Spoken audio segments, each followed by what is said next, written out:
What's going on, friends? It's Anton Daniels, and I got to have a conversation with you guys about Henley because you see how the sun is hitting me?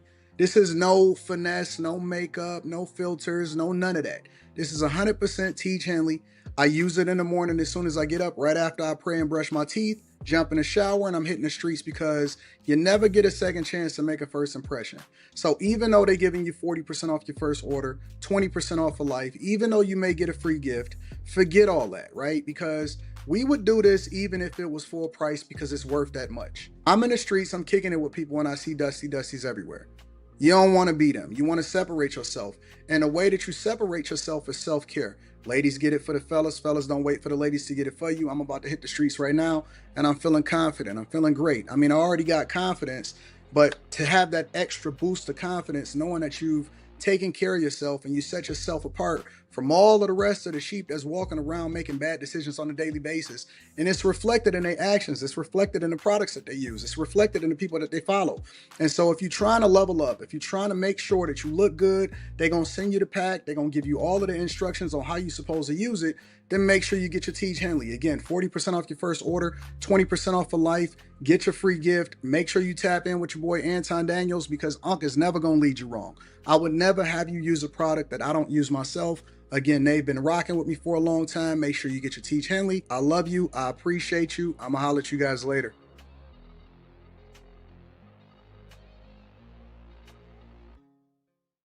What's going on is Anton from AntonDaniels.com. I appreciate you guys for continuing to rock with me. Thank you for tuning in for another edition of the Millionaire Morning Show. I'm your host, Anton Daniels. What up, what up, what up, what up, what up? What's going on, friends and family? I appreciate y'all. Thank y'all for tapping in. I'm in a good mood, and I don't know why. I've been in a good mood for a long time, man. I don't know. I think it's the weather.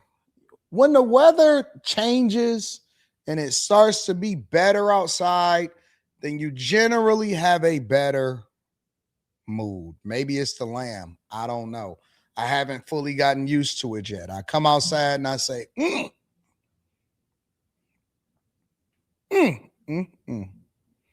the kids say, "That's my car. That's my car." Chadford Morris says, Anton, just say the show starts at 11 a.m. Eastern from now on. Nope. The show starts at 10, and we just making adjustments. Listen, we work in the morning. I'm up at 5 a.m. At the latest, I'm up at 5:30, 5:45 if I have a late show. And we working, and so we get up early because we working on the ESPN room. We trying to prep for next week. And so the goal is to ultimately roll the show back to 10 a.m. Eastern. But I don't want to keep talking about it because then y'all going to keep bringing it up. And so if I just ignore it and then one day you just start seeing the show going back to 10 a.m., 10:45, 10:35, 10:25, 10:15, 10:05, and then it's 10, you're going to be like, hey, wait a minute. We back to the normal schedule. But I don't want to say nothing because if I keep announcing it, then y'all going to keep on trying to hold me accountable for something that I'm already working on. Y'all don't want me to sleep either. I noticed that too. Y'all don't want me to sleep. Y'all want me to do 3 hours in the morning. 3 hours in the morning. You want me to do 4 hours at night. That's 7 right there. And you want me to do all of the other stuff that come along with it. So I'm working 10, 12, 16-hour days, and y'all just be kicking. Can I get a little bit of grace for my consistency?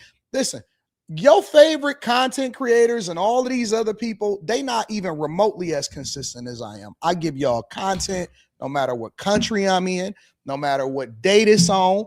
I stream on the weekends. I am the most consistent content creator ever. I have been grinding and hustling and pushing y'all for years. So if I get a little time off, you got to give me some grace. That just means I'm working on something greater for you, baby. That's where that means I'm working on something greater for you, baby. Yeah, see, still waiting on the hats. I'm doing it.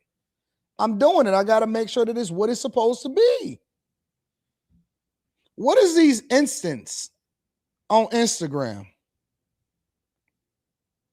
Anybody know about these instants? I'm starting to get instants. Yeah, other content creators, they take vacations. We don't do that. We just work.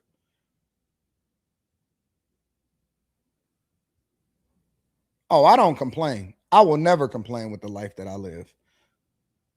I'll never complain. I may give you insight on what's going on, but I'm definitely not going to complain.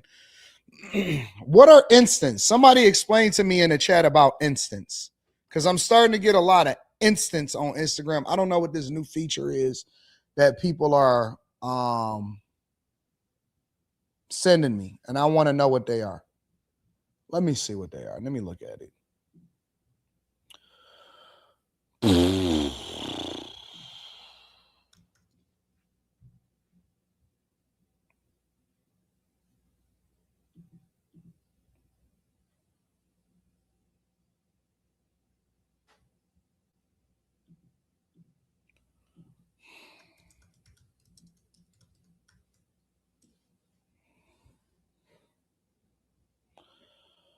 New feature, Instagram instance.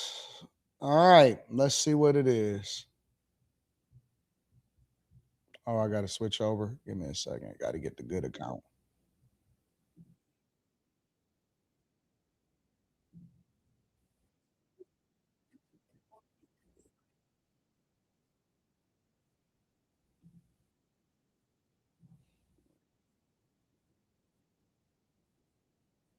Now let's get started.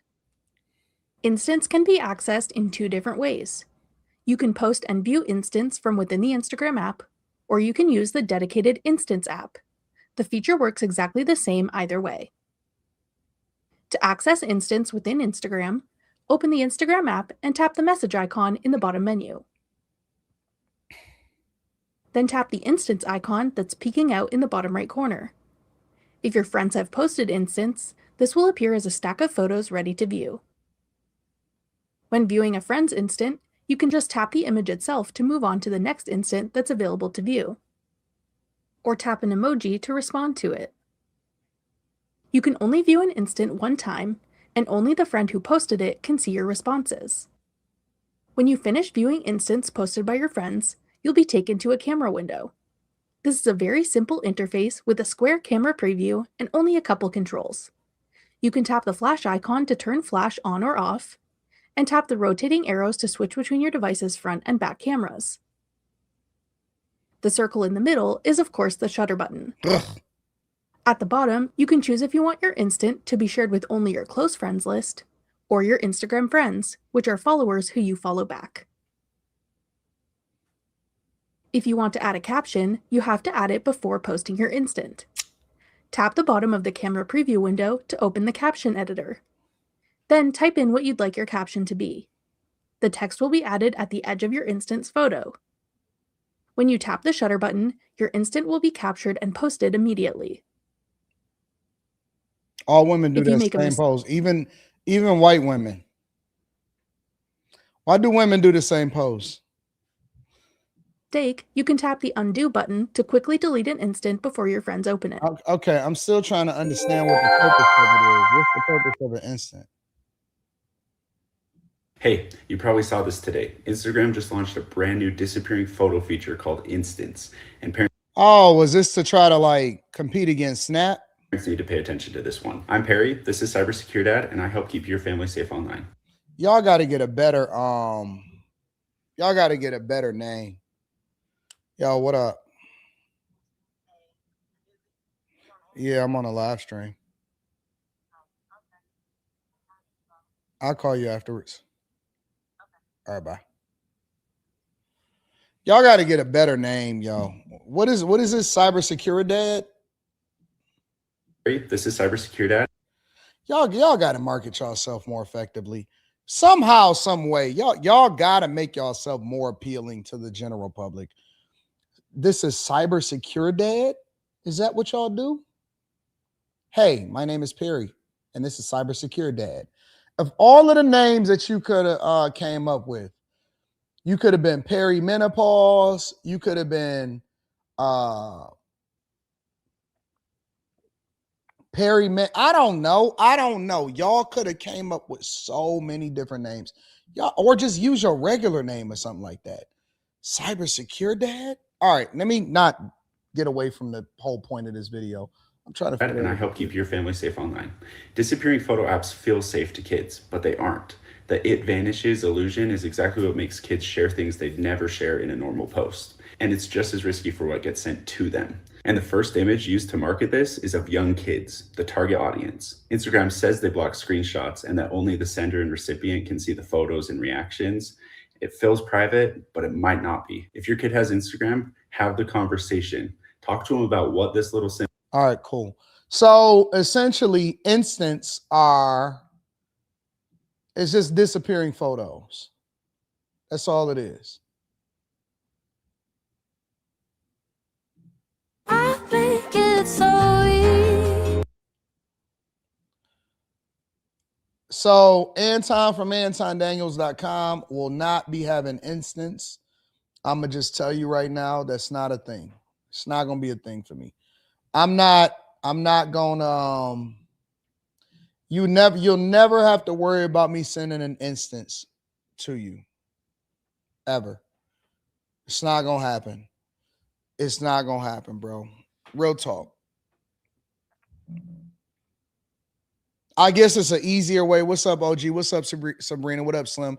I guess it's an easier way for people to try to, and of course, Instagram is rolling out new features to try to take market share, copycat features to try to take market share from other platforms like Snap or whatever. When it used to be called Snapchat.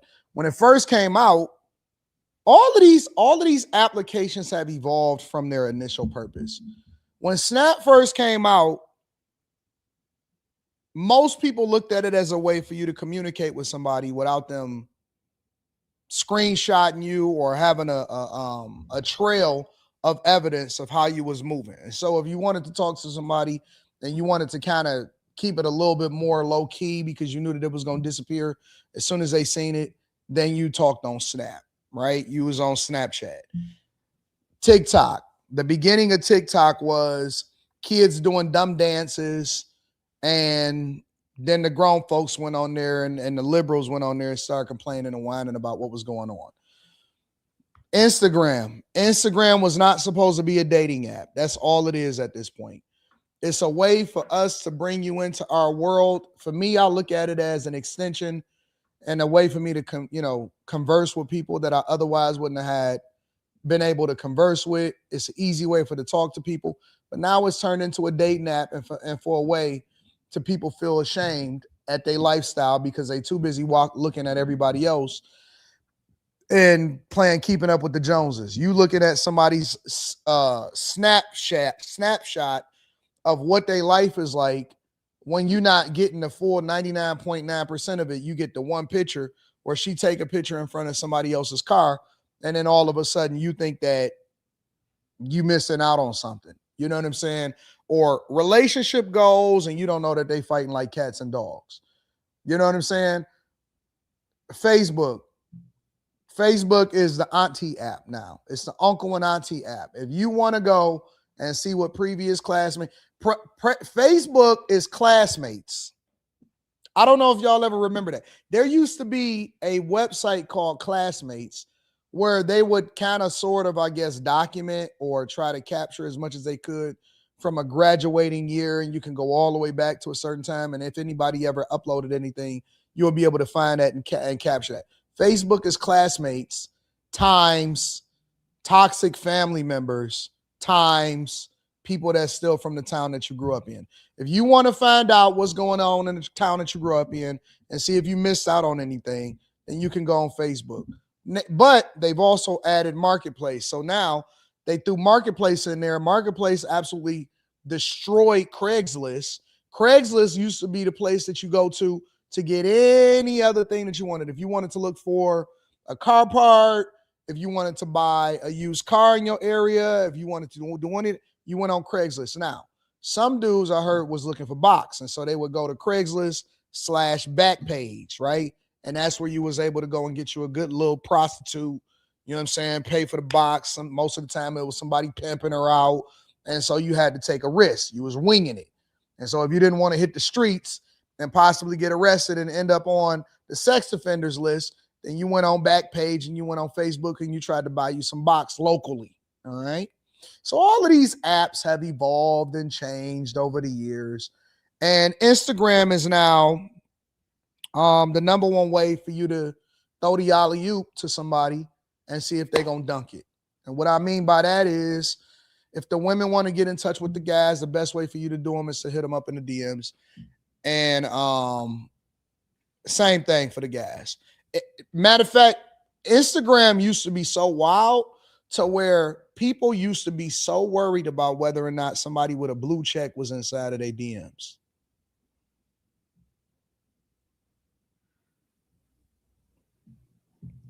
The first thing that a girl will look for is if he had a blue check, because they wanted to know if he was famous or he had some kind of motion or he has some money and all of that stuff. And so you had to go through a verification process. You had to have a little bit of motion. You had to have at least 50, 100,000 followers and all of that. And they wanted to see if they had motion. And if you got a blue check, oh my girl, oh my God, I'm going.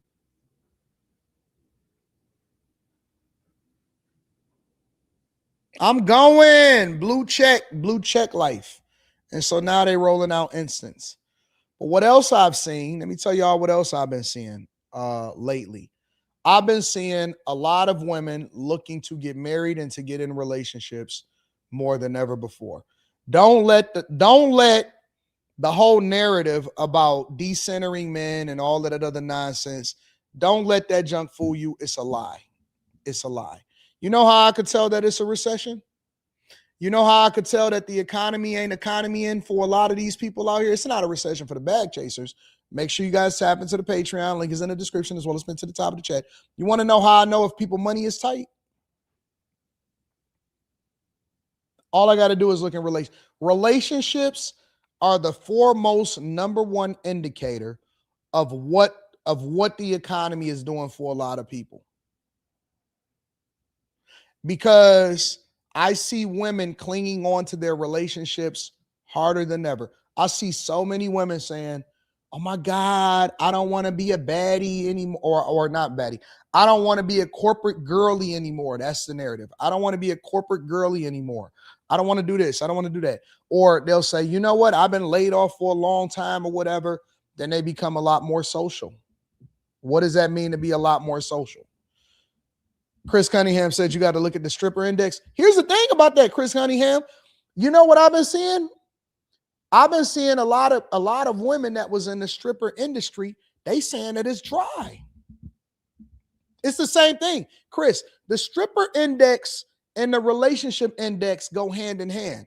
The S&P 500 and the Dow, they going hand in hand. The stripper index and the relationship index is going hand in hand. One gets hit faster than the other because what happens is the strippers get hit faster and the money start drying up. So when you start seeing women wanting to become midnight ballerinas, yep, I'm paying attention to what's going on 304 Talk, midnight ballerina talk, all of that. I'm paying attention to everything. I got my antennas up. When you see the women that's rocking with the midnight ballerinas, they like, yo, you can't come over here because it's already dry out there. And so the money ain't moneying. And they start holding on to their number one tricks. You was on 304 Talk this morning? Facts. And so women start holding on more to the dudes that really got it, to the dudes, the number one tricks. Price of the brick is down. So when you see that good guy, it's like, oh, wait a minute. Wait a minute, we up. We up. You know what I'm saying? And so now what I'm starting to see is there's a lot of women that are wanting to retire. Our version of retirement as men is much different than the version of retirement from women. The version of retirement from men is, oh man, you you get 65 and a half, you hit retirement age. But if you do it all the way up to 72, or, hey, man, I want to quit my job and go into this new career, I want to start my own business. Women's version of retire is, I need a good husband. Pantheon still getting to it. I ain't been to Pantheon in a while.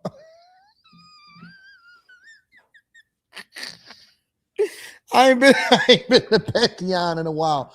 Last time I went to Pantheon, it was rough. I don't know if it was just the day I went to. I went there to go get some good eats. It was rough. It was rough. I don't remember what day it was. I think it might have been a Friday night, Saturday night, something like that. I said, man, it's. I seen the chick with the ankle monitor on there. You know the chick with the ankle monitor, dark skinned chick. She had on all red. It's crazy in there. She had the ankle monitor. She said, yeah.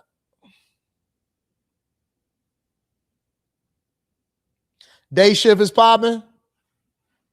All right, we might have to say check out day shift. I ain't been in a while. You know, I got to do my reconnaissance so I know what's really going on in these streets. But my point is women's retirement package look different. Now, they may come out of retirement. They may go MJ 45 if the economy switches. If the economy changes, the dude start acting up, his money ain't looking right no more. Maybe he went to jail because he was into some nefarious things. Then she will unretire. She will go and, you know what I'm saying, put on her jersey back again and get back in the game. Now, the women that I have the most respect for are the ones that's not quitters. The ones that stay in the game, the ones that stay focused, the ones that's dedicated to their path, and they said, you know what? I know that it's bad out here in this economy, but I'm going to stick it through. You the real ones. Y'all the real ones. She will put her jersey back on. Don't think for 1 second, but if it's a woman and she make the all-star team and she find her a good general manager, don't think for 1 second that she not going to stay dedicated to the franchise. She want to play for one team for her entire career. She want to be Steph Curry. She ain't trying to do nothing else. She don't want to go play for no other teams. She only want to play for her one team. Now, a lot of people don't know this, but Kobe was actually looking to go to the Bulls. He was trying to get traded when he thought that things was going bad with the Lakers. I see that happening in the relationship space also. A lot of people try to ignore that part of Kobe's legacy. Kobe wound up staying home. And he stayed with his home team.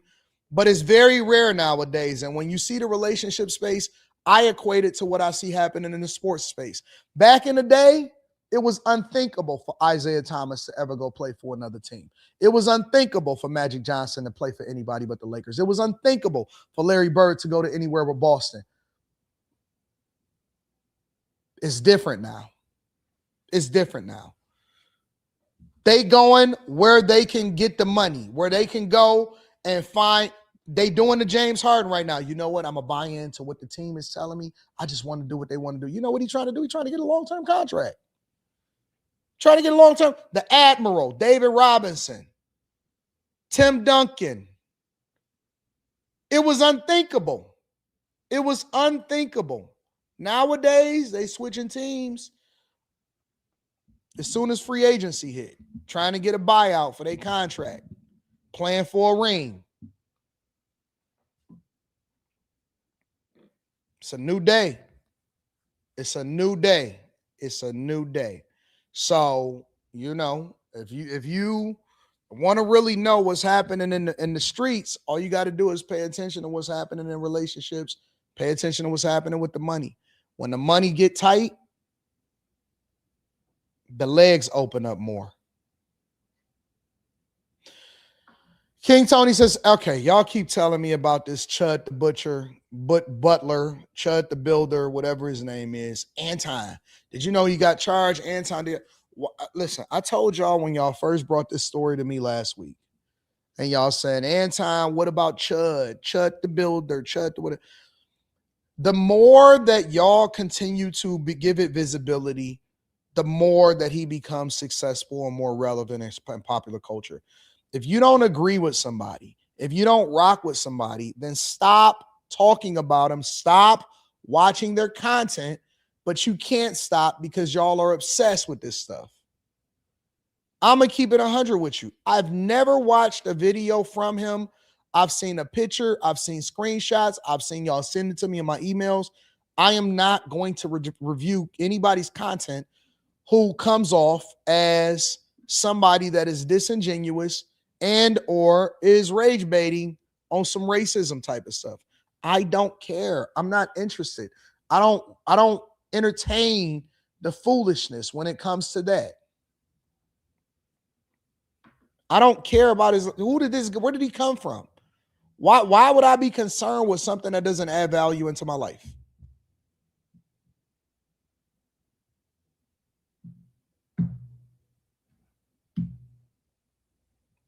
Y'all really want me to talk about Chud? Really? Is that what we doing now?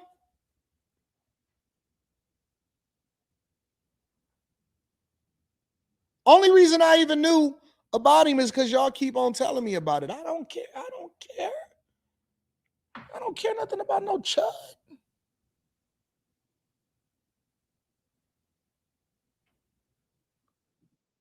You'll never have to worry about it before.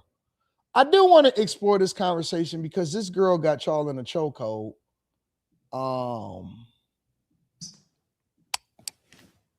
What is it? The bylaw or the expectations for you not to kiss or somebody to kiss you, does that apply to everybody? For the married man. No, I'm talking about for you. Like, is it just fans or just in general? No, You know what I'm saying? That's in general. I don't want to I'm not just kissing randoms. Yeah, I'm not just kissing randoms. You're not kissing randoms? No. So what randoms? No. What goes into you being comfortable, you, Fizz, feeling comfortable to kiss somebody? What kind of questions? It's a connection, energy, the frequencies got to be aligned. I feel it. Like, it's the reason why I'm playing this. Roll with me here. I'm watching this for the first time, but it's the reason why I'm playing this to you guys. You know, you feel when you vibe with somebody. That's the only time I'm gonna kiss you. We vibing, you know what I mean? But randomly see you on the street, you want a picture, a hug, cool. You ain't. Don't kiss me. Say less. Now, just bro code or bro talk. What's the ratio of women that when you kiss, you strike to? Like I'm hitting? For sure. Like you crack that. 100%. 100%, gang. I'm not, what? So what you had just admitted, you kissing Dr. Bryant. No. Man, real question. Great workout, everyone. Hey. Hey. Is no. Man, there were results on that. 34 $30 right for really good friend of mine. I've been knowing her since I was like 10 years old. No cap. You can go back to like, what was it? When Immature became IMX, right? They had a video. I forget what video it was. It was like, I think it was Clap Your Hands or something. She was in the video. And I'm like 12 years old. I'm in the video Dr. too. Dr. Bryant was in the... Yes, that's Cheyenne. I know her as Cheyenne. I don't know her as Dr. Bryant. Her name is Cheyenne. Like, I know her. Like, we cool. So where did she get the doctor prefix from? She did her thing, you know? She went through school and all that. For the record. Because I'm not gonna lie. I'm not talking about nobody. I'm not speaking for nobody. I seen the Lovers Holiday, February 14th, Valentine's Day. I went by myself. I went by myself. I met Boog, Raz up there. They took their wives. I didn't have a Valentine's. Oh, you didn't, huh? Nope. I was like, I'm gonna just go, have a good time. I went up there. She was on the side of the stage with me. We was watching the show together. And she was like, yo, take a selfie with me. And I said, oh, I'm about to have you cracking. And I give her a kiss. So you gave her crack. You did crack her. I had no. If you wanna get naughty, clap your hands. So all the fellas put in work and the ladies make it twerk. If you came to get it crunk, clap your hands. All the ladies wearing strings, clap your hands. If you wanna get naughty, clap your hands. So all the fellas put in work and the ladies make it twerk. If you came to get it crunk, clap your hands. It's 11 o'clock and you're already out. Gotta get your crew together and all go out. There's a party somewhere that goes all night. VIP is gonna be there, so you gotta look tight. There's gonna be sexy Chicanas and Americans. Even some from China and some from Japan. You know the party is jumping in the beat.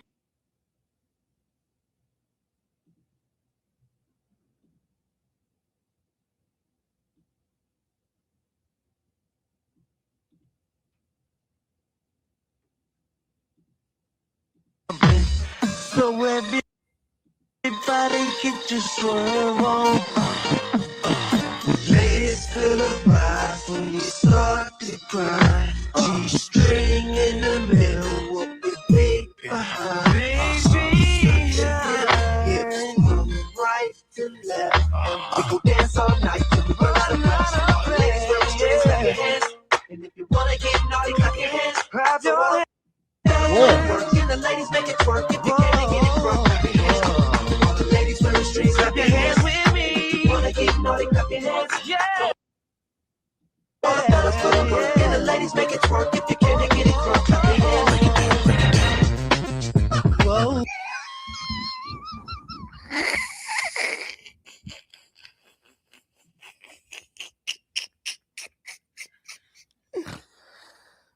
Oh man, this is like,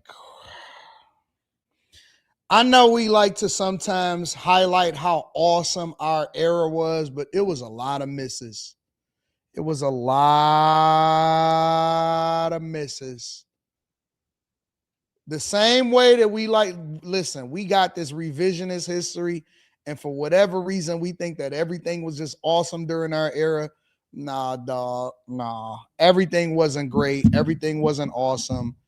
It was some bad things happening in the 90s and the 2000s. I'ma just keep it 100. I'ma keep it 100, bro. Seriously. I don't see her, or maybe she's changed the way that she looked.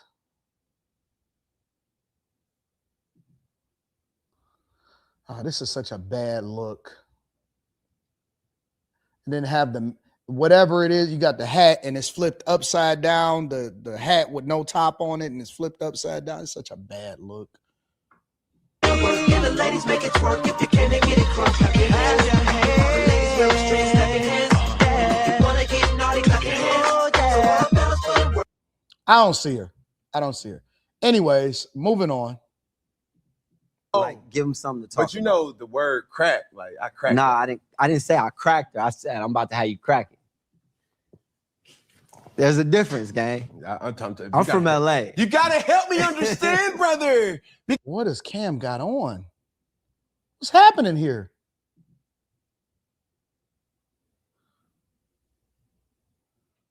I think that Cam is a great content creator. I like his content. I review it a lot. I like when he's on ESPN. What is going on here?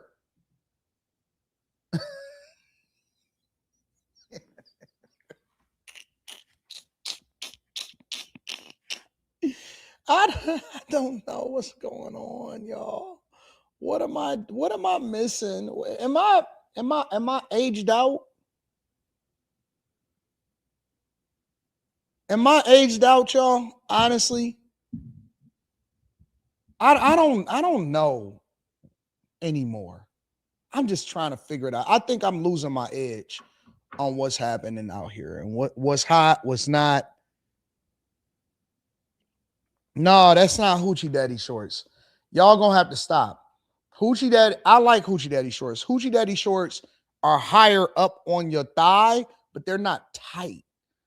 They not like they not skinny jean shorts. And then you got the pink shoes, the pink Under Armour shoes on top of it. Good God. This is a wild look. Now, this is a wild look, bro. Ain't a wrinkle in that pant. and it is folded up. It's folded up at the end of it. That's a wild look right there, bro. Oh.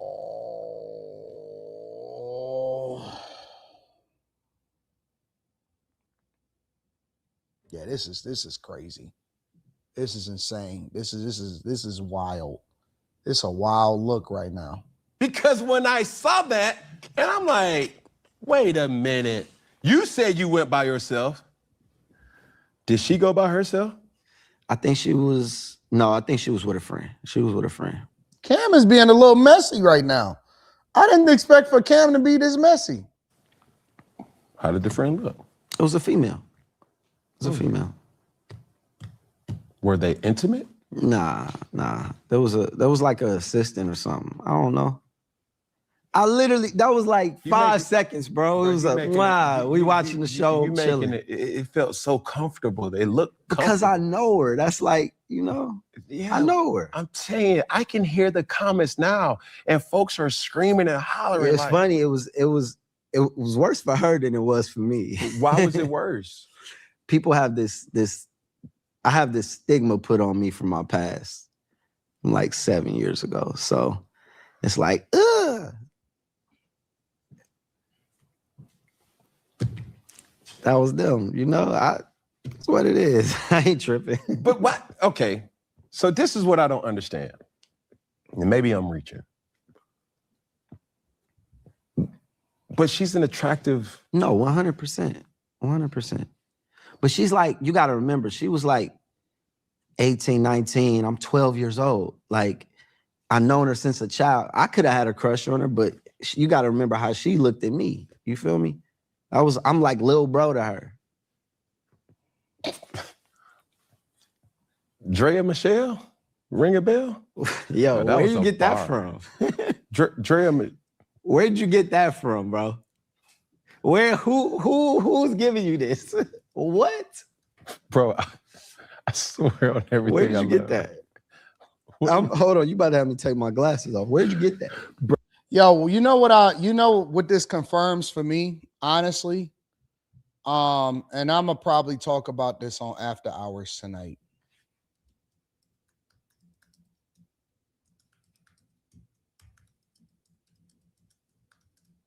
This just confirms to me what I've been telling these guys forever. And some women will deny it and they're going to try to act like it's not true, but it is true. And women, every 5 to 6 years, in most instances, they go through a rebrand. They go through a rebrand. Think about it, bro. Cheyenne Bryant, for a lot of us, we're just now hearing about her now. For most of us, for me in particular, right? And a lot of you that's watching this right now, we're just hearing about her within the last 3 to 4 years. Next thing you know, she was on the Tonight's Conversation. She was touring on that. She came out of nowhere. Like, we was like, well, who is this woman and where did she come from? She just appeared out of nowhere. It was like, voila, I got this insight for y'all. And it's like, well, where did this woman come from? And then she knew 50 Cent, and now she know the immature in them from a little kid and stuff like that. And then she became a doctor and all of this, and now she a relationship expert. And it's like, well, where did this woman come from? She been around since the 90s, the early 2000s.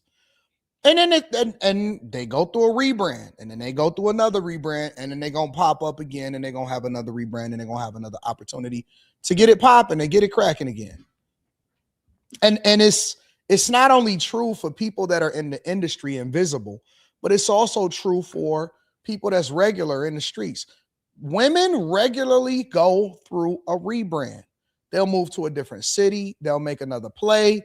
They'll change their look. They'll get a mommy makeover. They'll go and get a BBL or whatever. And next thing you know, it's like, hey, well, listen, I'm here and I'm back. And so it's going to be a whole new group of people. It's going to be a whole new set of people that never knew who you are. And then you a whole new person. When in reality, you've been around. It ain't even just Cheyenne Bryant, Drea Michelle, right? Next thing you know, she got pregnant by Jalen Green.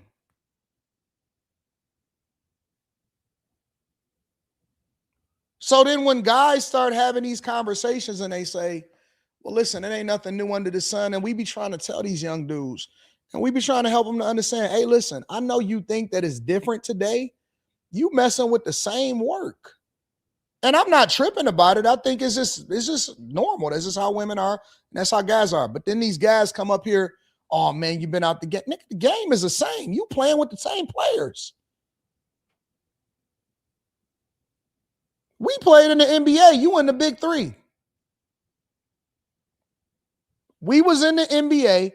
You in the big three. Like, I don't know if this is the watered down version of the league. This is touch foul. Y'all doing flops now. It's the same game. It's the same people. It's the same women. Everybody is the same. Everybody been sleeping with the same people over and over again. And this is why we say we have to slot people differently. You think that is new to you. It's new to you. We've been new this.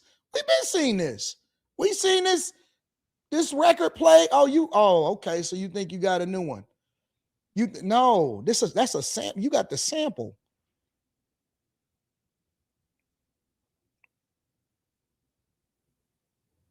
You got the sample.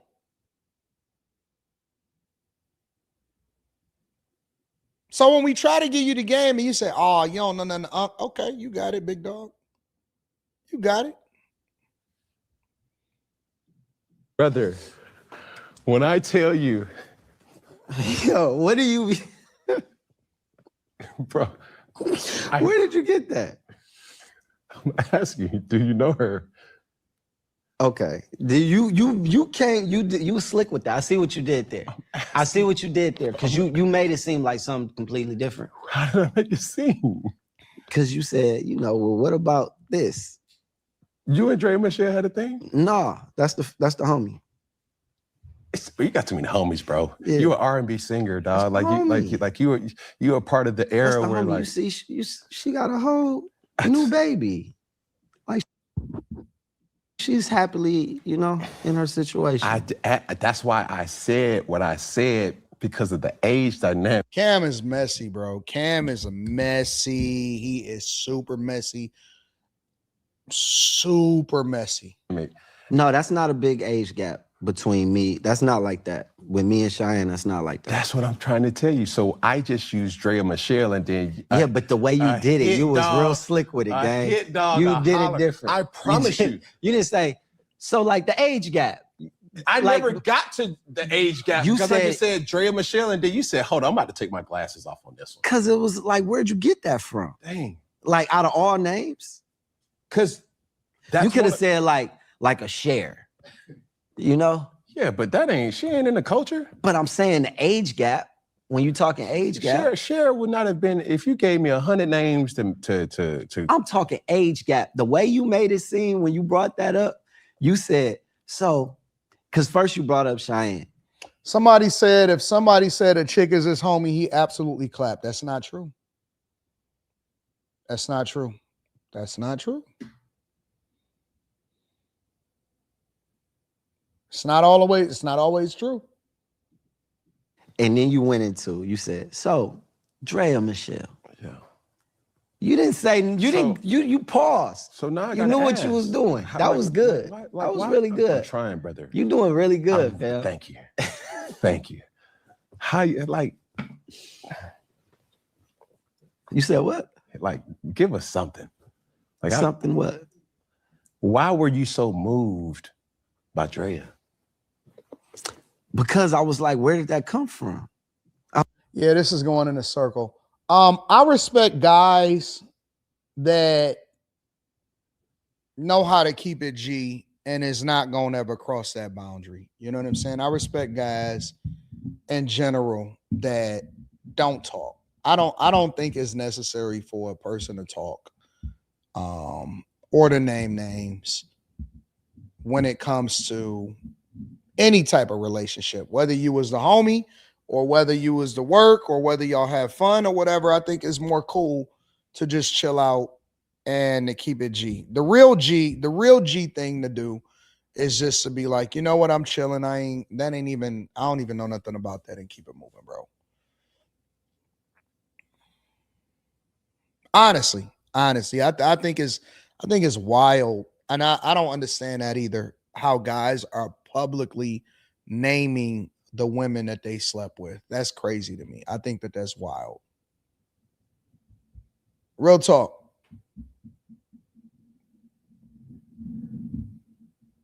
It's stupid.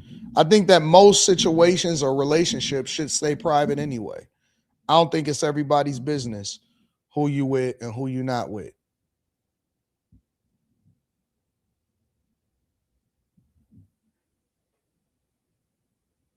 We know because if you know, you know. If you know, you know. If you know what's going on in the streets, then it's not even nothing for you to have to try to figure out. A lot of guys will make the excuse and they'll say, but no, everybody, the homies need to know, whatever. You don't know? You can't tell? You ain't figured it out? What, you think that you special? You think she just picked you randomly out of all of the guys that's in here? She just so happened to walk up to you and say, you know what? I just like you more than everybody else in here. You're not special. You only special to the people that is truly been in your life and truly holding. That's who you special to. You special to people that will make a sacrifice for you. That's who you special to. You special for the moment. Stop being messy. But I genuinely don't know what the obsession is with her. I see so many women saying negative stuff about her. Girl, hang it up, okay?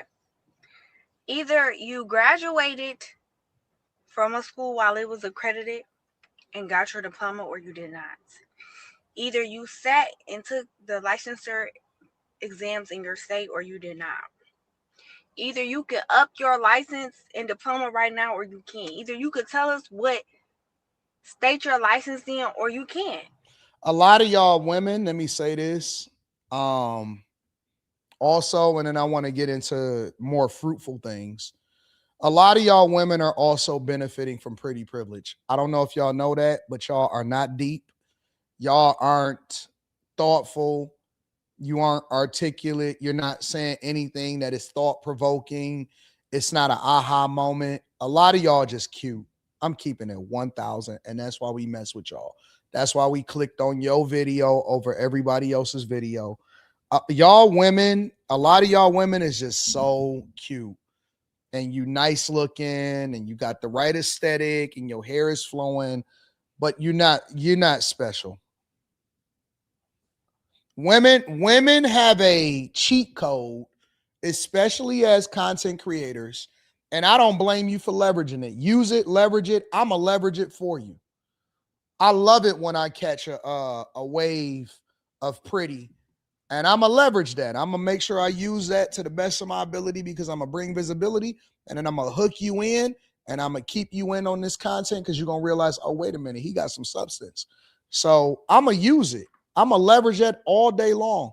But a lot of y'all just be talking. You just talking. You just pretty. That's it. That's it. You just pretty. Women, you want to know why the Cheyenne Bryants and the Drea Michelles continue to be able to reinvent themselves? Is because they're pretty enough to do so. That's it. That's it. I figured it out in real time. The reason why people are talking about Cheyenne Bryant is because she has an aesthetic that continues to give her visibility, and she's just ghetto enough, and she twerks just enough, and she's just intelligent enough to be able to have a conversation, and she's willing to get in front of the camera, and she's a little bit controversial, but more importantly, she has an aesthetic. That's it. That's the reason why they're able to do it. This is the reason why this woman is able to get up here and say what it is that she's saying. Slim Trini, what, you thought it was something different? Tell me what's different. Tell me what's unique about her.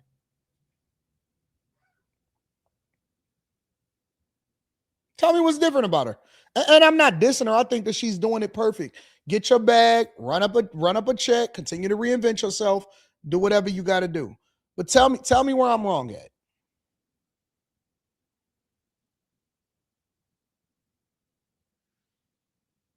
Tell me where I'm wrong at. What's special about her any more than any other woman? There, look, check it out. Let's find a regular chick. Let's see. 6 separate degrees, 3 doctorates, 0 proof. There is a video on Club Shay Shay where Dr. Cheyenne Bryant explicitly states that she has 6 separate degrees. I ran into 6 degrees, 3 doctorates, a master's degree. You know why? You know why people are listening to this woman? Because she's talking about somebody else. Real talk. Regular girls don't get the motion that the other girls get. A lot of times you'll see a woman that starts talking about something, and if you go to the comments, within the first 10, 15 comments, somebody will say something like, girl, your hair is tea, or I love your skin, or you look so pretty, or something like that. A lot of times they get that.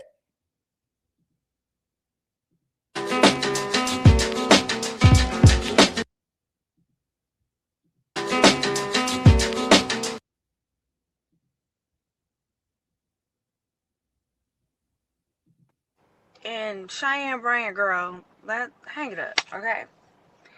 Either you graduated from a school while it was accredited and got your diploma, or you did not. Either you sat and took the licensure exams in your state, or you did not. Either you could up your license and diploma right now, or you can't. Either you could tell us what state your license in, or you can't. Or better yet, just give us a synopsis of what your dissertation was about. I thought, give them the tool. Make sure you guys hit a like for the algorithm, subscribe to make sure you hit a like for the algorithm, subscribe to the channel, and turn on your notifications. Listen, you may disagree with me, but it don't mean that I'm not right. Don't mean that I'm not right. Let me see what's happening in these streets, man. I love this show. I love this show. Am I right? Or am I right? Am I right or am I right? I'm right. Shout out to Mike, that dude. I appreciate you, Mike, that dude, for holding me down. Spencer Campbell. What up, Spencer Campbell? Thank you for holding me down also. I got a feeling that, yeah, y'all saying Slimmy is always, I got a feeling that it's going to be a difficult night for me tonight. I'm going to have to hear it. I got to take that. For whatever reason, I think that Slimmy is going to be pushing me tonight. Coach Chris says, AD, have you ever rehired someone you had to fire? I haven't had a long history of firing people. Do you believe you can borrow from your spouse? Sure. Why not? Absolutely, you can borrow. You can borrow anything from anybody. Unk Anime Review says, AD, when would you be able to drop another content creator mastermind on the Patreon? This weekend, if that's what you want.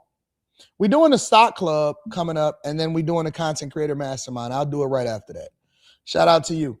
Coach Chris says, since business models are changing, do you think you need to wear a suit and tie for meetings, or do you believe your acumen competency is good enough? I think you need to dress for the job that you want. So if you want a better position, I think that you need to be dressing for the position that you ultimately are seeking, because they need to visualize you in it. And so it's not about you being comfortable. It's about you standing out. So if you feel as though you need to dress up more because you're going for a higher position, then do it. Just Christian Black. What up, Just Christian Black? I appreciate you. TS Car Wash and Detail Service says, you saw Waka ask Jake Paul why he did blackface. I seen a clip of it. Eric Harris says, AD, nobody want to see low market Cavs team in the Eastern Conference. Tell boys to tighten up. New York wants Detroit. They got to show up. They got to play above the referees and stop complaining. TS says, y'all should start Paul Reed over Jalen Duren. My dog Physique says, my audio was messing up last night, but I enjoyed being on the panel. Definitely got to run it back. Sending an email for that coaching call. What up, big dog? TS Car Wash and Detail Service says, y'all saw Jason Collins pass away from brain cancer. Blessings to his family. David Brown says, AD trying to learn those immature dances. Giorgio Let's Go says them boys had on that pancake number 9 in that video. Facts. TS Car Wash and Detail Service says that's just Cam. Cam got them biking shorts on. Man, just a brown girl in America. That junk was wild. TS says she'll watch the part when they talked about him dealing with Omarion baby mama. I don't want to deal with that, bro. I think that's messy. I think that's dumb. You should watch Cheyenne on the Breakfast Club. Man, I'm not about to go on Netflix and be watching that. Y'all can go on Netflix and watch that. I'm a YouTuber. Chris Cunningham says, remember when Dr. Bryant was on the Paul Pierce show? Yep, I do. And she said she got a young thing. She was talking about him. Context clues matter. She might not have been talking about him. You don't know how many young things they got. Giorgio Let's Go says, I was blown away when I found out Candace Owens was in a music video. Wade Report says Anton has studied content creation for years. He knows what he's talking about. He's a database for content analytics. And my girlfriend, Billy Ray Valentine, says, oh, I caught my man's 2 days in a row. Hey, AD. Let me pull up my DMs. I can't be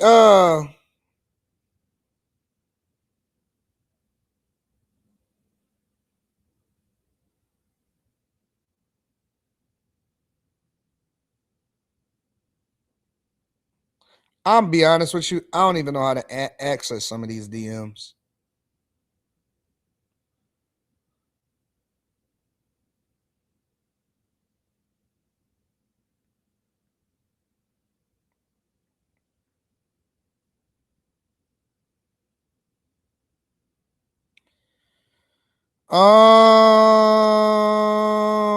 Where do I go to?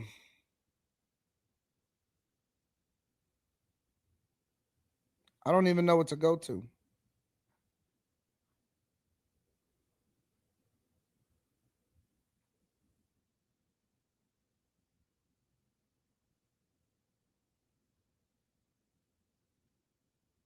I'm so lost.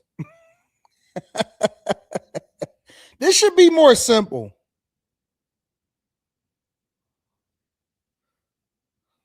This should be more simple. Let me see something. And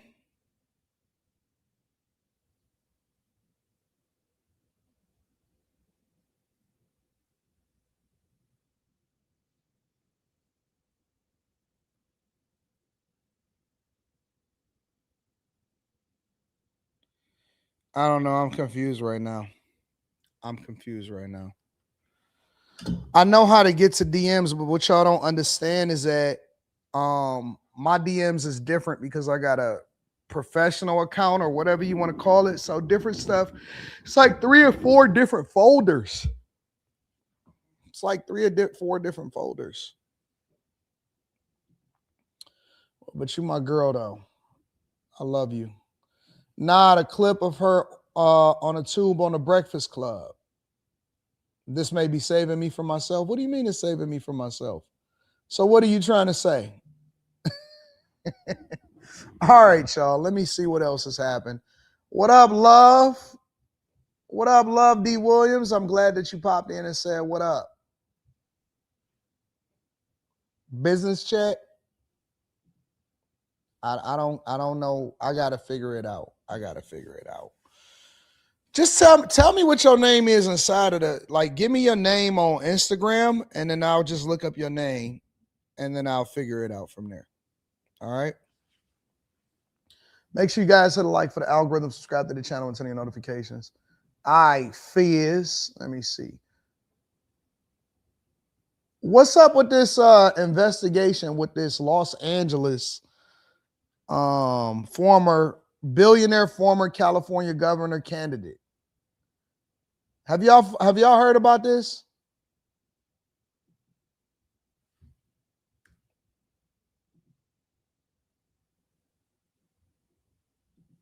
Real estate magnate and former candidate for California governor Stephen Klubeck. With more on the charges against him, we're joined now by Eyewitness News political reporter Josh Haskell. Josh. Giovanna, billionaire Stephen Klubeck turned himself into the LA County Sheriff's Department West Hollywood station Tuesday morning. You may remember Klubeck was a candidate for Billy governor, Ray. but Give me a second. dropped out and endorsed Eric Swalwell. Then he kicked Swalwell out of his house where Swalwell had been staying once sexual assault allegations came to light. Former candidate for California governor, billionaire Stephen Klubeck, arrested on felony charges, accused of attempting to prevent witnesses from testifying. Eyewitness News has learned Klubeck was, or still is, romantically involved with a Los Angeles model named Adva Levy, who also goes by Mia Ventura. She's the same person set to stand trial, accused of targeting older men on dating apps, then burglarizing their homes. It's a very serious charge under California law. It's a felony that faces the possibility of years in prison, especially if force is used. Why would someone do this? Why would someone want to stop another person in another case from testifying? Well, if there's a romantic reason, then absolutely. Then the story makes more sense. So that's why prosecutors are going to want to connect those dots. According to Klubeck's complaint, he attempted to prevent at least 2 alleged victims of Levy, listed as witnesses in her criminal complaint, from testifying against her. Back in March, the Los Angeles County District Attorney ordered Adva Levy to stand trial on 6 felony charges. Detectives say Levy extorted wealthy older men and younger women in Westlake Village, West Hollywood, Los Angeles, and Beverly Hills. They say she posed as a girlfriend or travel companion, then stole cash, credit cards, and high-end designer items. Former federal prosecutor Nima Rahmani says there's many ways you can threaten witnesses. The fact that you have multiple victims here who were allegedly contacted is helpful for the prosecution. That way you're not relying on just the testimony of one witness. And of course, if there are emails, there are text messages, there are direct messages, that's even more helpful. And Klubeck was released after posting $300,000 bail. Adva Levy's next court date is May 18th. So wait a minute. Y'all got finessed by this chick? Really? Seriously? Y'all got finessed by this chick? I've always tried to figure out how guys, first of all, it looks like her stuff is fake. Her titties is fake. How are y'all getting finessed? Still, y'all the smartest people, the smartest businessmen, y'all able to get yourselves to the point to where y'all became billionaires, and y'all getting finessed by these chicks, bro. What's going on? Taking her on y'all private jet with the poodle, letting her take pictures on your plane and stuff like that. Come on, man. How, bro? How is it still a thing? You getting arrested, your reputation is getting ruined. 300,000. Remember when I told y'all this? I said this last night on the Q show, on the Relationship Wednesdays, and I said, listen, if you want to learn how to fix your life, all you got to do is shut up. And I said something else that goes along with that, but I'm not going to say it on the Millionaire Morning Show. I said, all you got to do is shut up. Shut up and lean into your femininity. You can have everything you ever wanted.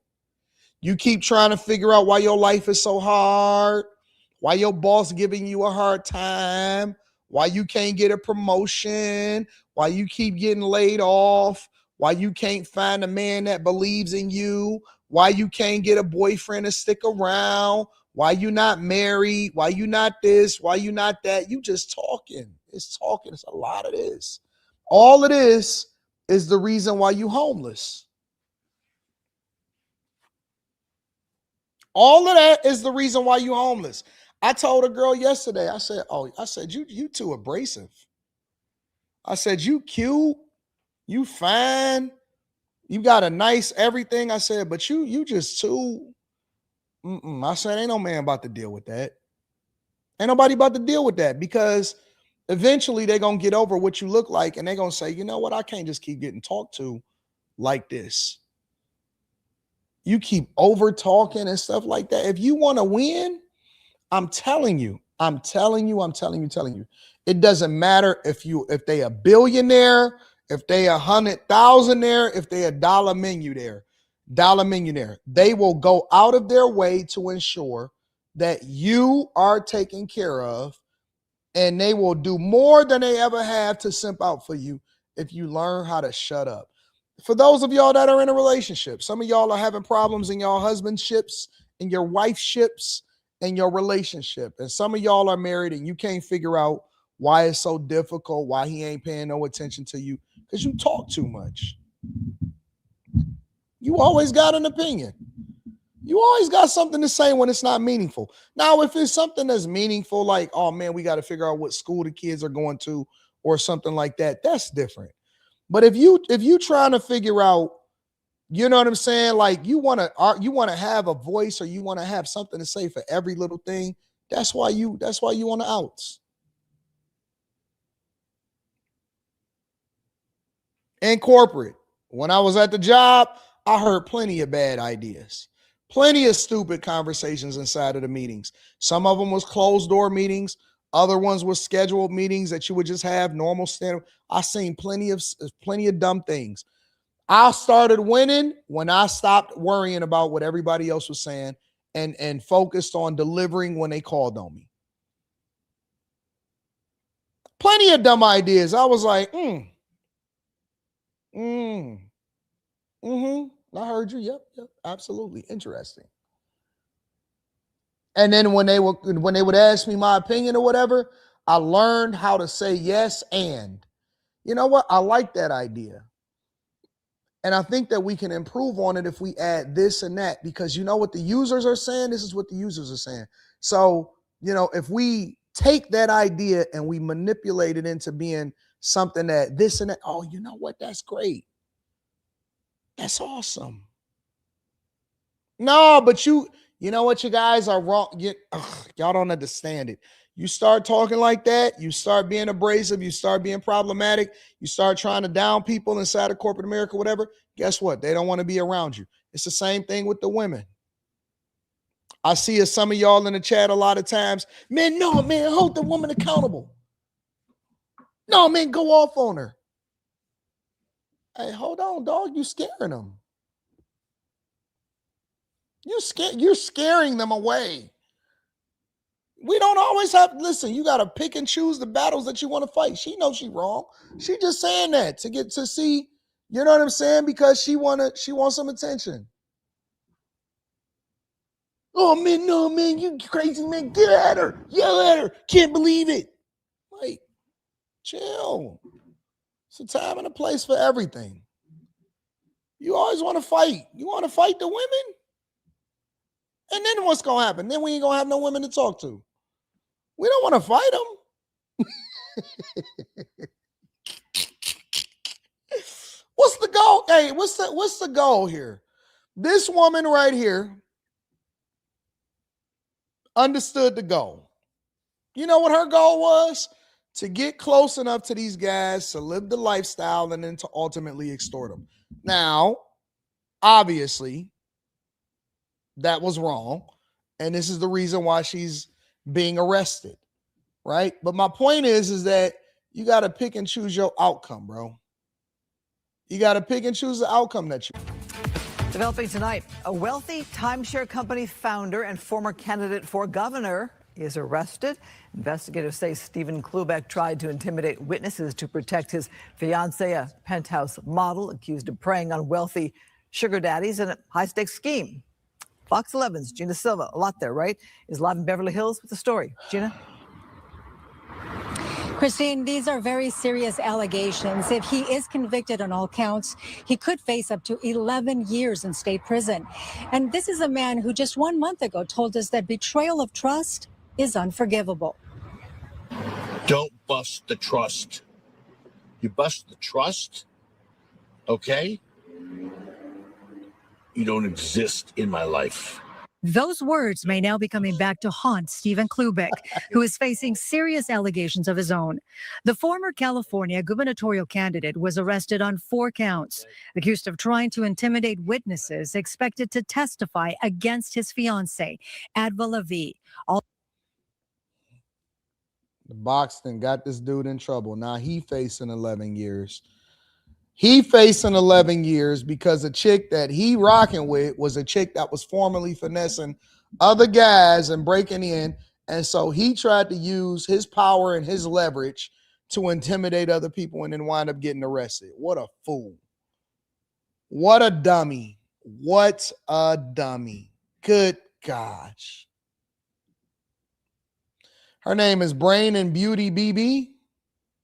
Also known online as Mia Ventura, the very same woman accused of using dating apps to pose as a girlfriend, gain access to wealthy men's homes, and steal cash, gold, and high-end designer goods. If 3 people come to court and say, look, I was intimidated, I was harassed, I was threatened, that becomes a pretty compelling case. Criminal defense attorney and former prosecutor Dimitri Gorin, who is not involved in this investigation, says emotion may have played a role in this case.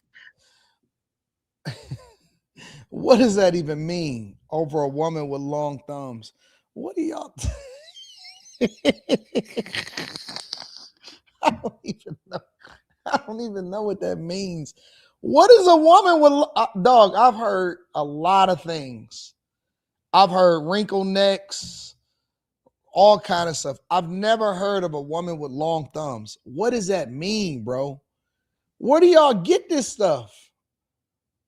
I feel like my chat is autistic, bro. But sometimes look at this. When I see women on the internet a lot of times and they say, you know, they always doing some haul and they always talking about how successful they are and they doing stuff, I automatically by default think that it's a man behind that every time. I always think it's a man. Whenever I see a woman posing in front of her closet, is it wrong that I don't believe that women got it out the mud on their own? I don't think that I believe any woman, not one woman in the world, outside of the one chick that talk all extra soft and she sell her products at Target.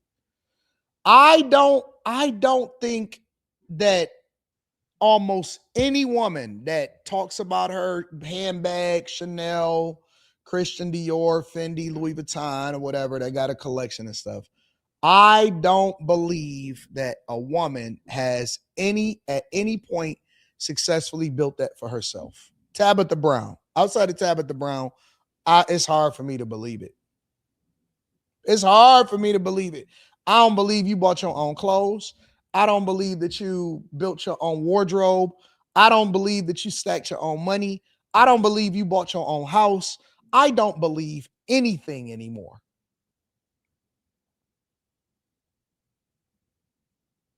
I just don't, bro.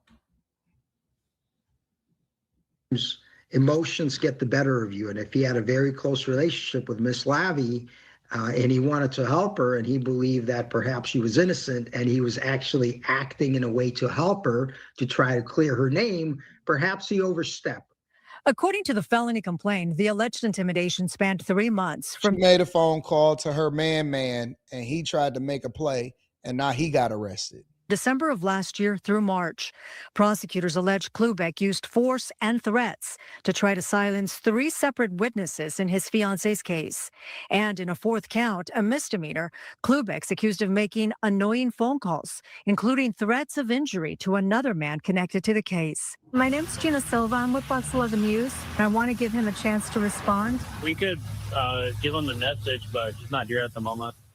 Klubeck was one of disgraced Congressman Eric Swalwell's biggest supporters until that campaign fell apart over. I think that he's also the victim of this guy, because this guy went down. Then they tied him to him, and this is another reason why you got to be careful who you do business with, because now they fishing for him and they trying to take him down. Sexual assault allegations. Okay. Klubeck told Armat Seedorf integrity was non-negotiable. It's about being ethical and moral and telling the truth.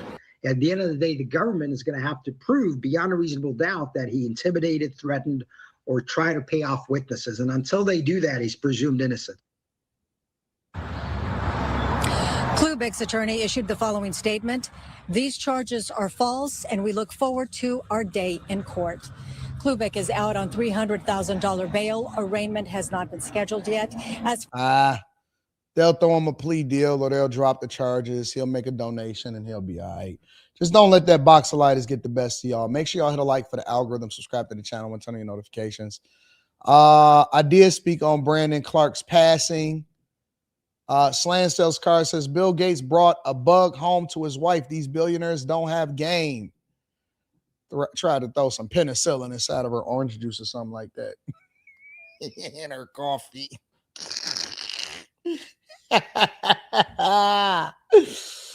Oh, man. I love this life. I love this life. Let's go over to Trump real quick.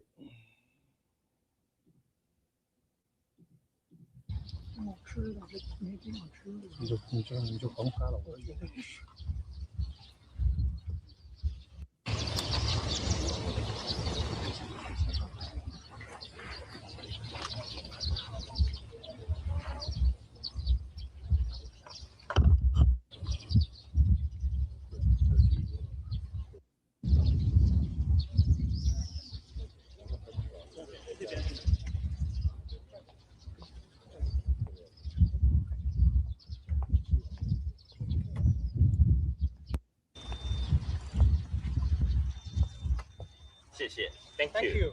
Thank you very much. Mr. President, did you talk about Taiwan? Thank you, press. Thank you, press. Thank you, press.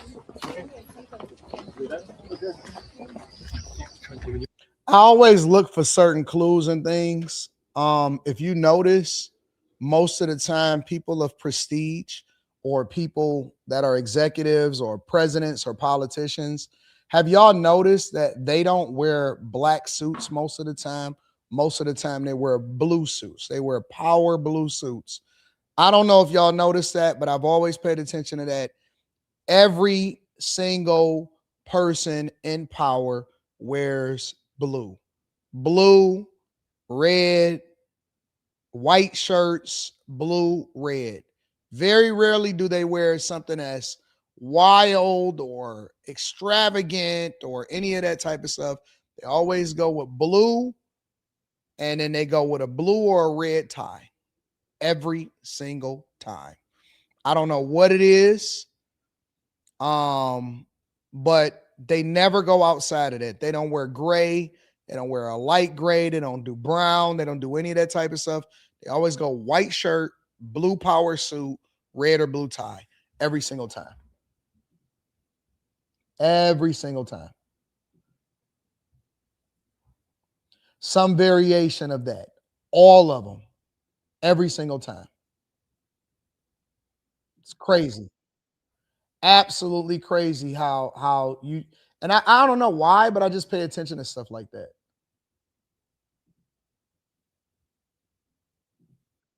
Good early morning to you. I'm Joe Fryer. And I'm Savannah Sellers. We are following breaking news in China, where President Trump is about to wrap up day one of his official state visit.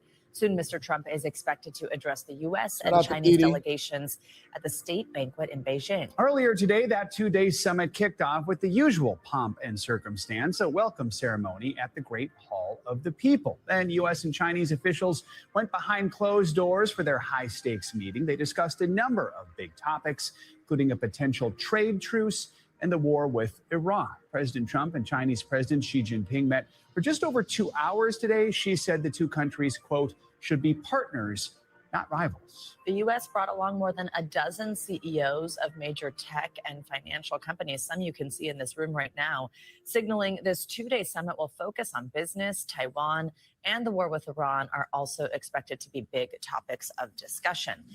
Have y'all, let me ask y'all a question. Do y'all think that because we haven't had a presidential visit over to China in over 9 years, they said it's been 9 years, right? And so Trump was the last president to go and visit China. Trump is the current president to visit China. We had a skip over during the Biden administration, all right? So let me ask y'all a question. Do y'all think that Biden didn't visit China and Xi Jinping? Do you think that he didn't visit China because of the pandemic? Or do you think that he didn't visit China because he doesn't respect Chinese the Chinese government the way that the Trump administration does.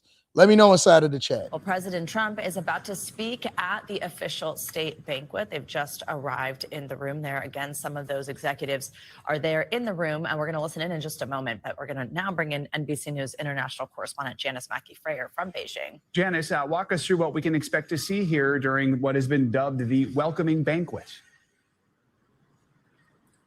Well, this is the punctuation on the first day of this historic summit for these two leaders.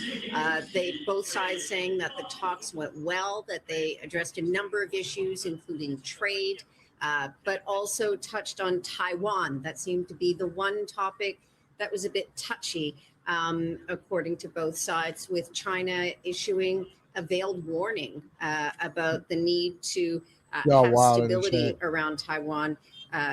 Saying, quote, clashes and even conflicts could put the entire relationship in jeopardy. But beyond that, there has been a lot of friendship today, signs that the two men are furthering their personal relationship, and the expectation that there could be some agreements that come out of this visit, primarily in trying to boost what China buys from the United States. President Trump wants to sell more beef, more aircraft. There's China's President Xi Jinping stepping up to the lectern.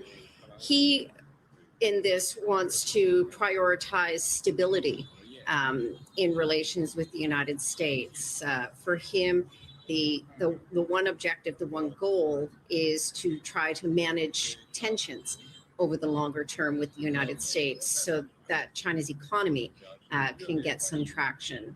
Okay, so let me give you all a little bit of insight. So a lot of people are not even familiar with what Taiwan has to do with this. And this is why I say that you have to understand international relationships. You also have to understand international commerce, business.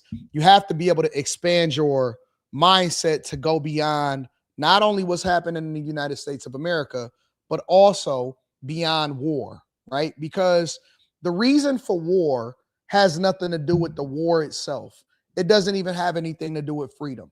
It has everything to do with commerce. Freedom is a byproduct. Helping people is a byproduct of conflict, war, in any capacity. Even when you think about genocide, when you think about people within their own country killing their own people, a lot of times it's allowed to go on because there's no financial incentive to stop it, right? So when we start to talk about proxy wars, let's roll it all the way back to Kamala Harris and Biden, right? When the Trump administration was gaining more prominence and that they knew that he was going to be the Republican candidate for the president of the United States of America, and we also had an issue at our borders. There were a ton of illegal immigrants that were coming into this country. And a part of the pitch back then was, well, we need to put together a bill that ultimately would allow for us to stop the illegal flow of migrants into the country. Now, I knew that that was all false and that was all BS. Why? Because they were suing Texas that was doing a successful job of not allowing for people to come into the country, to open up their borders, to not put razor wire around, to not put the little buoys to prevent people from coming over here, right? They were suing Texas, and Governor Hot Wheels was fighting with the Biden administration to say, hey, you can't tell us what to do with our borders. We're not letting people come in here.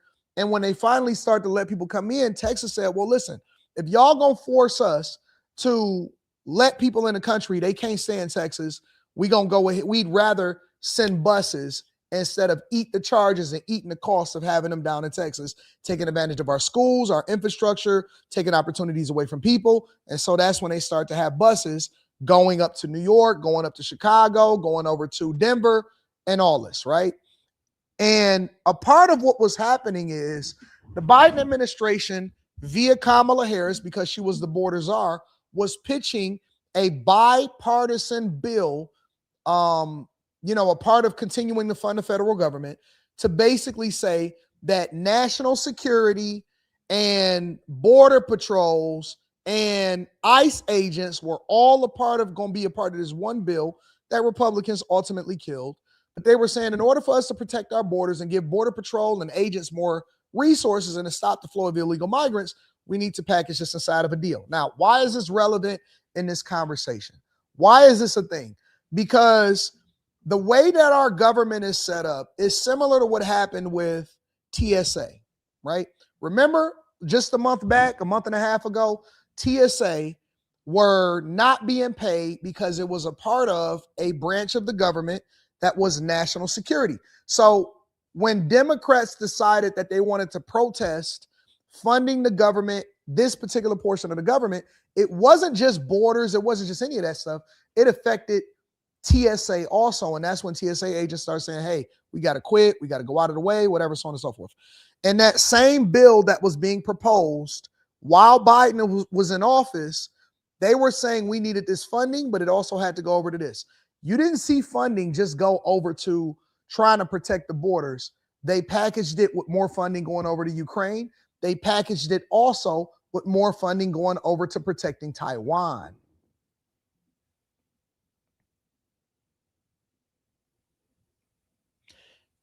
With any bill that is referring to Border Patrol, national security, go and look it up.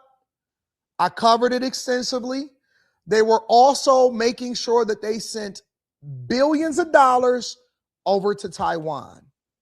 One of the reasons why they were sending billions of dollars over to Taiwan is because, again, proxy wars, but they also were protecting Taiwan against China because we are in a chip war.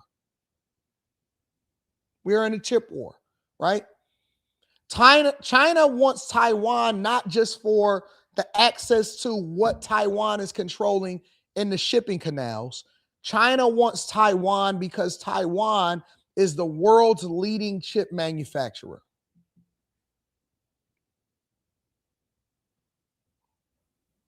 So we're not just funding, right? Or we're not just fighting wars when it comes to oil. We're fighting wars when it comes to rare earth minerals. We're fighting wars when it comes to semiconductor chips. We're fighting wars when it comes to the very machines that you use to manufacture semiconductor chips. And so on multiple different fronts, because we're so distracted by what's happening with Cheyenne Bryant and Drake and Kendrick Lamar, we're not aware of what's going on internationally and what our interest in is in Taiwan. So when you see liberals or when you see Republicans or when you see people, right, and they say stuff like, we shouldn't be caring about what's going on internationally. Why are we putting money into it? Because we benefit from, and also we prevent our adversaries from getting a leg up, which ultimately would disrupt what happens inside of the United States of America, including the petrodollar, if they controlled more of the resources, minerals,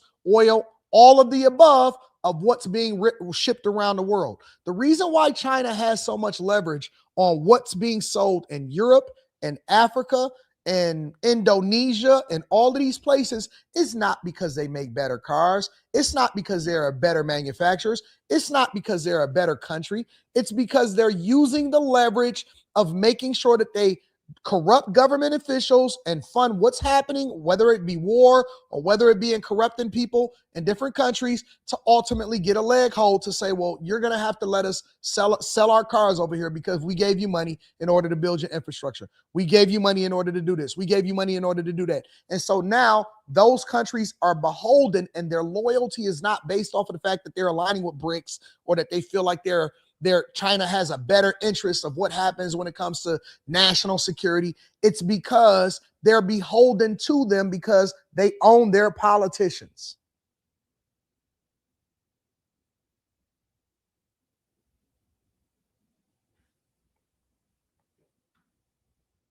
Why is China having a conversation about stabilization? Because it costs them more to do business whenever the United States of America disrupts other countries. That's what a proxy war is. We're always in war. That's what people don't understand. Now it's more overt to where you can say, well, why are we dealing with Iran in the way that we're dealing with Iran? The world has been at war and it's never not been at war. We have never had peace. The world is always at war because we're always fighting a war through proxy, whether it be financial, whether it be sending missiles and wars, drones, manufacturing, whatever. China is fighting the United States. Russia is fighting the United States of America because they're providing intelligence to Iran in order to prevent the United States of America from having total domination and control of what happens in that country. That's the reason why we have allies. Russia, right? Iran was helping Russia against Ukraine and allowing for them to be and teaching them how to manufacture drones because they were losing so many fighters, and they lost over 1 million. They say it's close to 2 million now, millions of people. So these allies are only aligning with each other because their interest is against the United States, which also furthers what they think is best for their country. And so when we talk about Taiwan, when the president goes and visits, we use all leverage that we can in order to negotiate more effectively what our relationship is going to be with them, because we understand what their interests are. They understand what our interest is.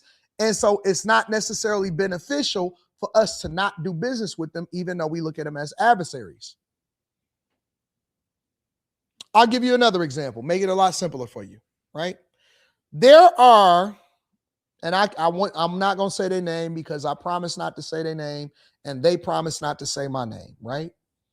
There are massive content creators that have more than 1 million subscribers. And when they see me starting to tap on some subjects or some things that was a little close to home or was close to their friends, guess what they did? And this is the honest to God on everything truth. Multiple different, get calls all the time. You know what they do? Hey, big dog. They reach out. They DM me. I say, what's going on, bro? I love your work. They say, I love your work too. Hey, can we get on a phone call with each other? And I said, oh, yeah, cool. So we talk. And I abide by the agreements that I make with other people, and they be on completely different opposite sides of what I stand for, whether it be politically, whether it be culturally. They make the phone calls and they say, hey, bro, you know what, man? I love what you do. We better together than we are apart. And so although I know that we stand on different sides of maybe the political spectrum, maybe how it is that we address culture, they say, you know, let's not go at each other though. And can you do me a favor? Can you not go at this person too? And I say, well, let's talk about it for a minute. Because how does this benefit you? You would not believe it. It happens all the time. Well, how does this benefit you?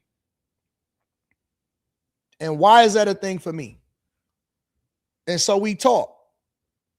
And because we have massive platforms, we come to an agreement and we got each other's phone number and we text back and forth and we chop it up a little bit, but we stay out of each other's territory. You know why? Because they've made the decision and they're strategic enough and been in the game long enough to understand, yo, he gonna make it difficult for me, or whatever the play is. And so we just stay out of each other's forefront. It's politics in that too. It's politics in everything. But you don't have any leverage until you get motion, right? And when you get motion, such as the motion that the United States have versus what China has, people start to pay attention to what's in the best interest. They may be trying to promote something, or they may have some money tied up and pushing this particular person or whatever is going on that you don't even know what's happening behind the scenes. And they like, hold on, big dog, don't tap them. And then I say, all right, but you owe me one. And they said, okay, cool. And then 6 months from now, I might call them and say, hey, listen, I heard that you connected with this person. Hey, put in the word for me and have them call me. And they say, all right, I got you, big dog. And that don't mean that we necessarily are like best friends, but we understand business, and that's the game. And this is the same game that is happening between the United States and China. And that's why we don't respect people that break bro code. We don't respect people that break truces. We don't respect, because now you're not trustworthy and we can't take you. You don't even have to be our friend, but at the same time, you can't break the code, because if you break the code, then that means that we can't mess with you no more.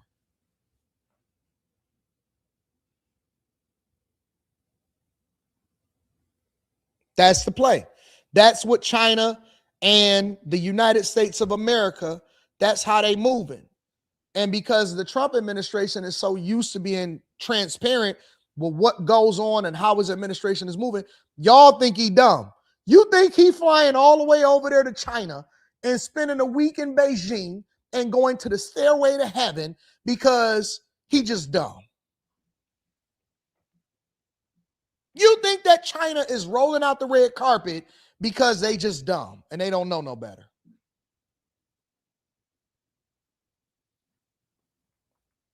They going over there to negotiate. They're going to put on the big presentation layer. They're going to take pictures in front of people. They're going to do the national dinner. And when the door closed, they're going to have a conversation. Hey, man, listen, bro. I see what y'all doing with the cars, but you're really messing up what's going on over here at Ford, Chrysler, and GM. And the Europeans ain't happy about that either. And I know they can't do nothing about it, but you listen. And China going to say, but y'all keep interfering with what's going on in Taiwan, and we want Taiwan. And we seen what y'all did with Venezuela. And so y'all cut off the nose or whatever, and then it's going to be a back and forth. It's going to be a back and forth about things that you don't even know about and that they can't announce. And then they're going to come out and they both have to present to their people and present to the general public that they won the conversation and they won the negotiations. And Trump going to say, yep, I'm really good friends with them, but they had to make concessions because you know what? Because I tariff them. And China's going to say, you know what? They don't know what they talking about. They don't know what they do. And all of this is pre-negotiated of how they're going to play it after they get out of the meeting. It's going to play out exactly how they wanted to play out in the meeting. They flew over there for a reason. And America's going to say so, but I'm saying, what's going on with y'all still buying oil from Russia? I know that's your ally, but you know you messing up the money. You messing up the dollar. And so my people over there and the UAE and United Arab Emirates and, you know, in the Middle East and in Israel and all of these people, you know, they talking too much. And I want to nip this in the bud. I mean, Iran, they putting up a nice little fight, but y'all helping them, and it's making it more difficult for me to leverage this because people want to see this and A, B, and C. And so oil prices is a little bit high, and it's messing up my ratings. I got the midterms coming up, and so you're going to have to do something about that. And Xi Jinping going to say, hi, Trump, I mean, it's like, wow. Don't interfere with what we have going on over here in Taiwan. And when you invaded Venezuela, you messed up our oil. It's going to be... it's going to be...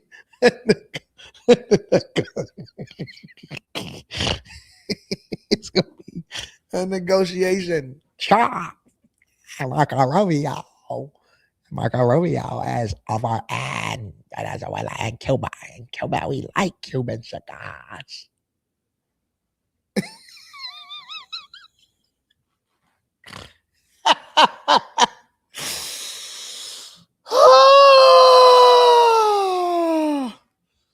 Oh.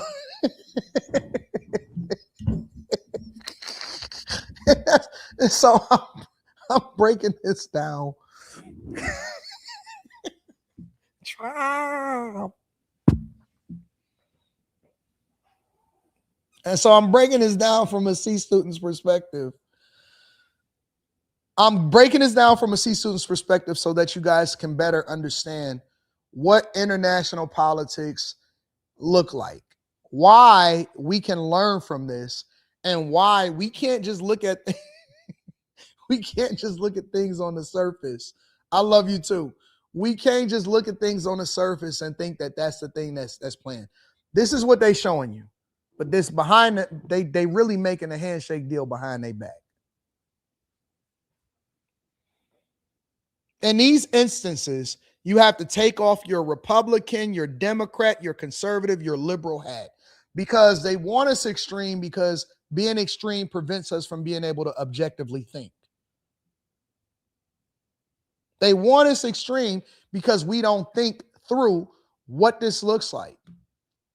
And the reason I use the content creator example is because just because you guys are not necessarily aligned don't mean that you can't do business. The difficult part is doing business with somebody where you don't know where they stand, because you can't predict them. You can't trust them, right? Democrats and Republicans do deals all the time, on a local level, on an international level. They do deals all the time. You don't have to be sworn enemies with somebody that you don't agree with. It doesn't mean that it can't be both beneficial to you and them. But if you don't know where they stand, then that makes it difficult to do business with them at all, because you can't trust them. And that's the difference. That's the difference between success and failure in life. It doesn't matter if you like somebody. There's people that I don't necessarily care for here, but I understand that I shouldn't use my platform to negatively impact them, because they benefit me in some ways, and it's also not beneficial for the city if you see this bickering and fighting and fussing. And so you have to look at it from a different lens. What are your long-term goals and objectives?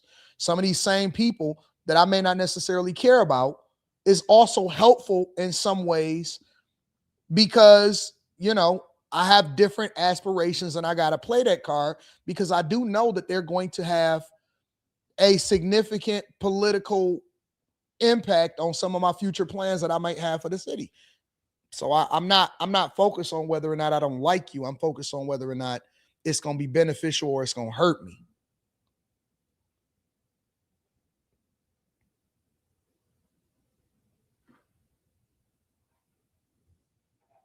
Are you useful? And that's the other tricky part of the game. And I'll talk about this tomorrow, because when you no longer become useful, that's when you become expendable. Go and watch The Godfather of Harlem, right? Bumpy Johnson, in a lot of instances, had beef with the mob bosses, with the families. But because he was so useful, and because he was a great businessman, and he knew how to leverage situations, and he had the connect, they could never get rid of him, because his usefulness outweighed their animosity towards him and black people. So then there's plenty of groups. There's plenty of groups, and that's the one thing that I think that black people have to figure out and they have to master. There's so many different groups that don't necessarily care for each other, but they may work together and they may live in harmony together because they know it's beneficial for them to do so. A lot of black culture, they just don't like it, but they don't know how to leverage it and say, you know what? We may not necessarily care for you, but we understand your usefulness, and then we're also useful to you because we add value. And so let's figure out how to benefit from this. And we don't have to necessarily hang out, but we can figure out how to get money together. And that's diplomacy. That's diplomacy.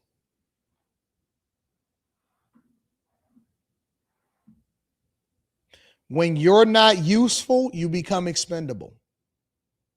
Remember that. If you don't remember anything else, as an individual, as a group, when you are not useful, you become expendable. When you are useful, when you add value to the group, when you become a value add in general, people going to start paying attention and they're going to want to be a part of what you got going on. Remember that. Just remember that, all right? Make sure you guys hit a like for the algorithm, subscribe to the channel, and turn on your notifications. Let me see if there's anything else to mine out of this real quick. Let me see something. Tariffs that the U.S. announced. In the world, we must make a magnificent welcome, and it really was a magnificent welcome like none other, and for so graciously hosting us on this very historic state visit. We had a extremely positive and productive conversations and meetings today with the Chinese delegation earlier. And this evening is another cherished opportunity to discuss among friends some of the things that we discussed today. Amongst friends. Amongst friends. What he says to us is going to be different than how it is that he approaches them when he goes and visit them. And hey, I'm amongst friends. All good for the United States and for China, and it was a great honor to be with you. Please.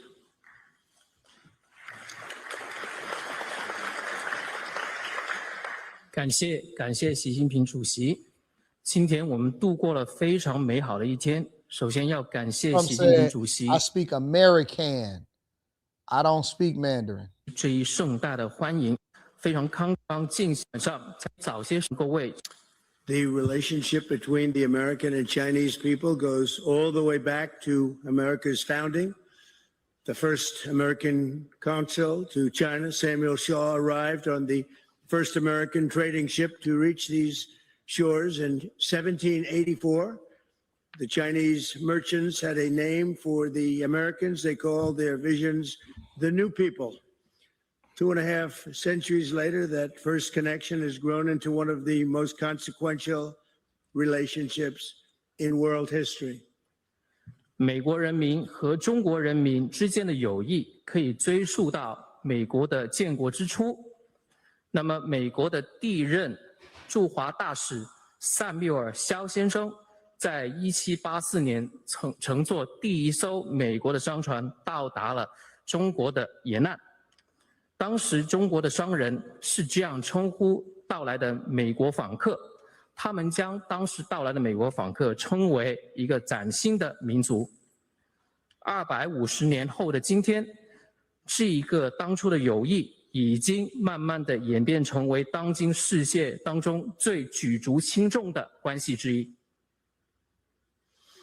From the beginning, our citizens have shared a deep sense of mutual respect. Founding Father Benjamin Franklin published the sayings of Confucius in his colonial newspaper. And today's sculpture, recognizing that ancient Chinese sage, is carved into the face of the United States Supreme Court very proudly. 从一开始，我们两国之间的人民就已经有深厚的相互的尊重。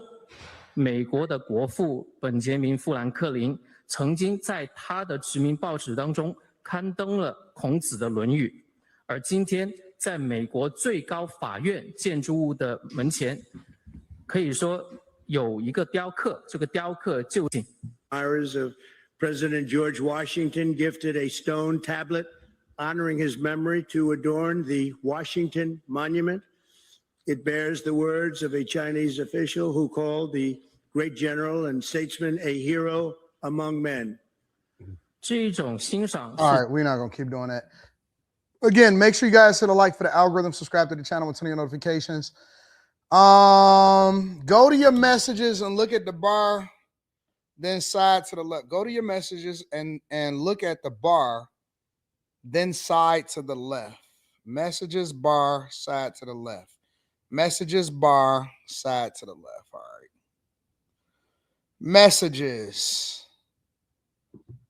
What's the bar? I don't got no bar.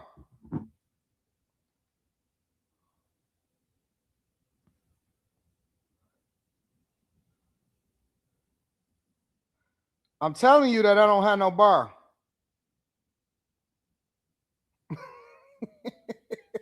I don't have no bar. What are y'all talking about? Am I off?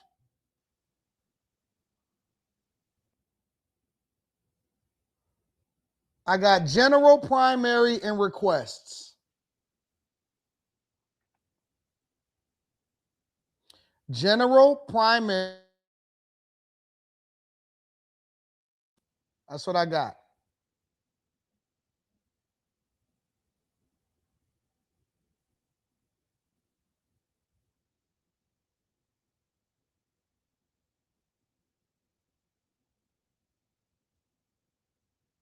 No, it ain't.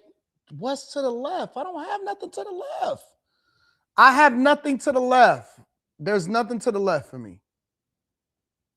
I checked everything that I could possibly check.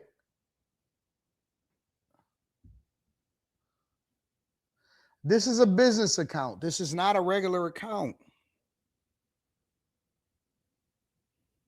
Do I need to switch to a regular account? Swipe the wine where the messages is.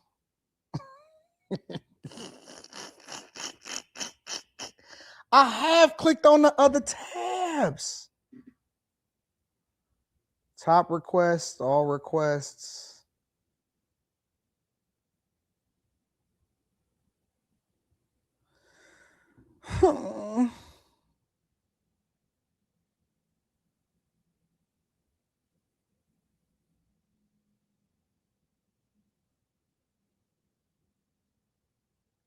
They got a spam folder?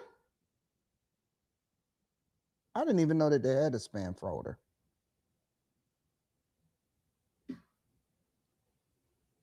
I didn't know that they had a spam folder.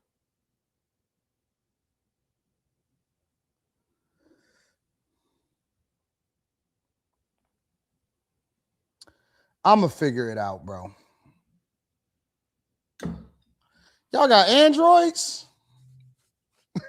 She said, haven't we gone through this before?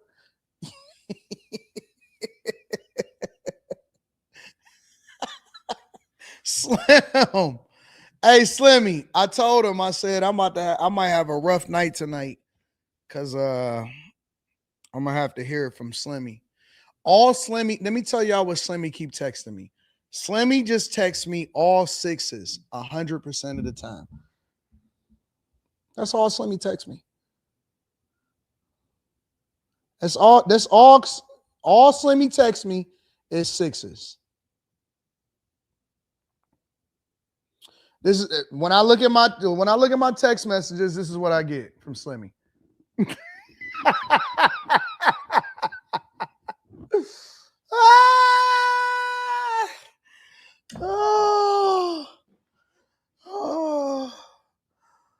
Also, that's every time I look at my text messages, I just see it. When I see Slimmy name pop up, I just say, all right, I'll check. I'm gonna wait 15 minutes and then I'm gonna check it.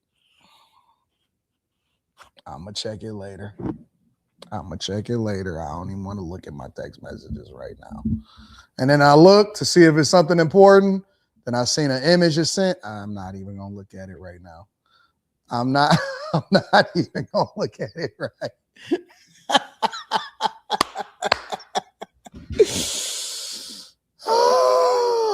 I do have access to DMs. They throw them in different folders.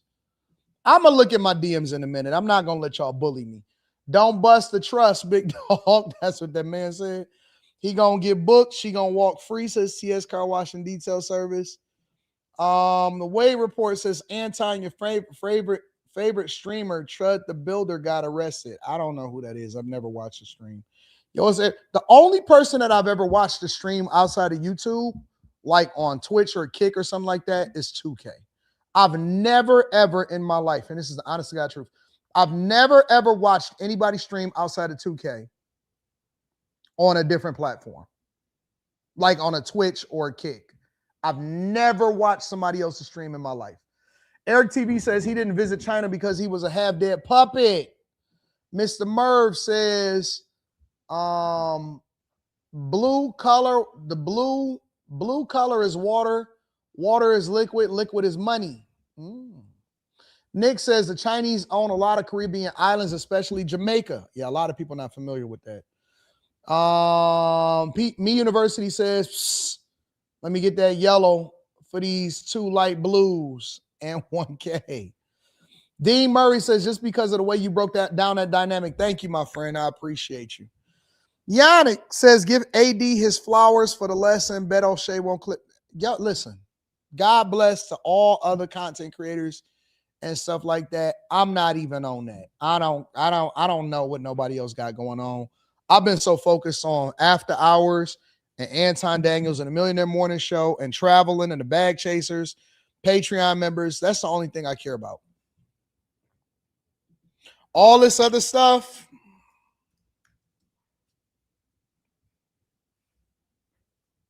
pigeon food to me. It's pigeon food to me. I don't care about none of this other stuff. None of that other junk matters to me. If it ain't about somehow, some way getting to a bag and getting some money,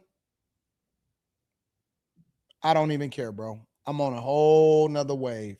God bless everybody. You know what I'm saying? Make sure you guys hit a like for the algorithm, subscribe to the channel and turn on your notifications.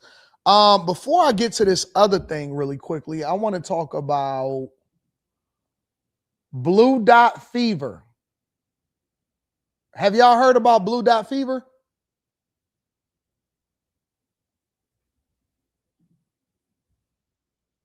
It's not a disease. It's not a disease. Let me show you what blue dot fever is. Who knows what blue dot fever is?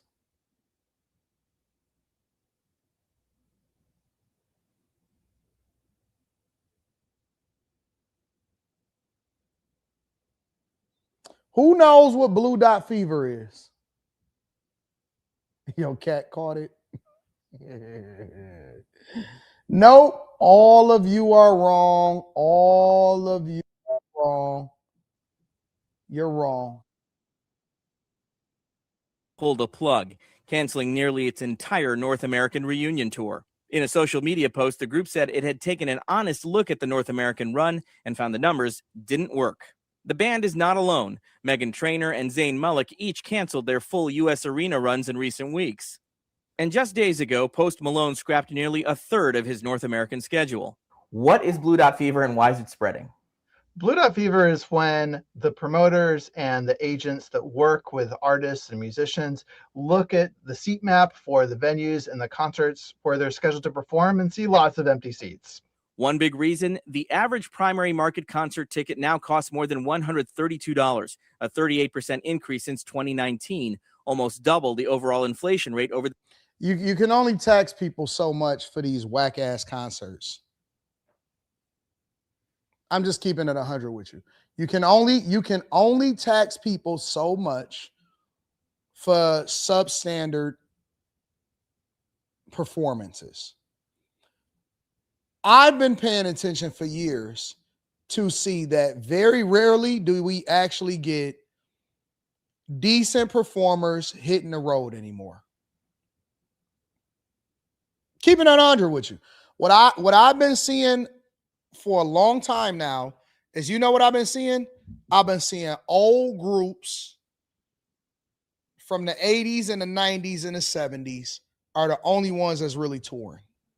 And then you'll get the super mega stars. You'll get a Drake. I'm pretty sure that Drake is going to roll out an Iceman tour. You'll get a K-Dot. That's why they did the Super Bowl.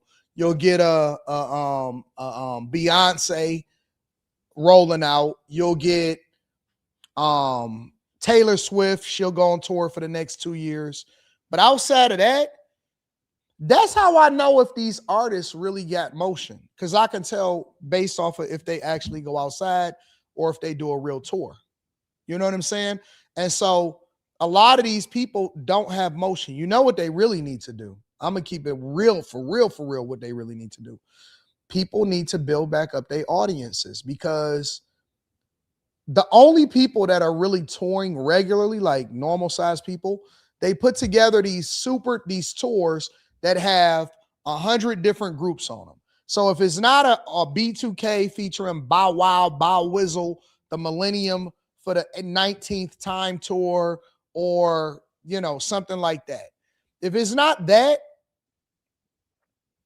if it's not a mega artist teaming up like Usher and Chris Brown, but they'll throw all of these same people. We're going to do Jagged Edge. We're going to do Drew Hill.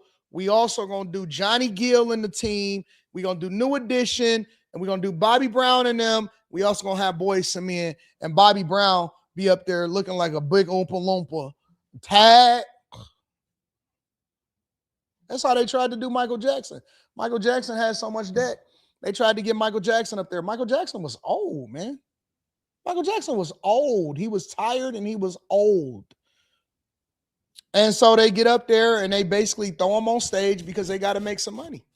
And so they form all of these old school groups from the same era and they throw them out there and they say, make it happen. Make it happen.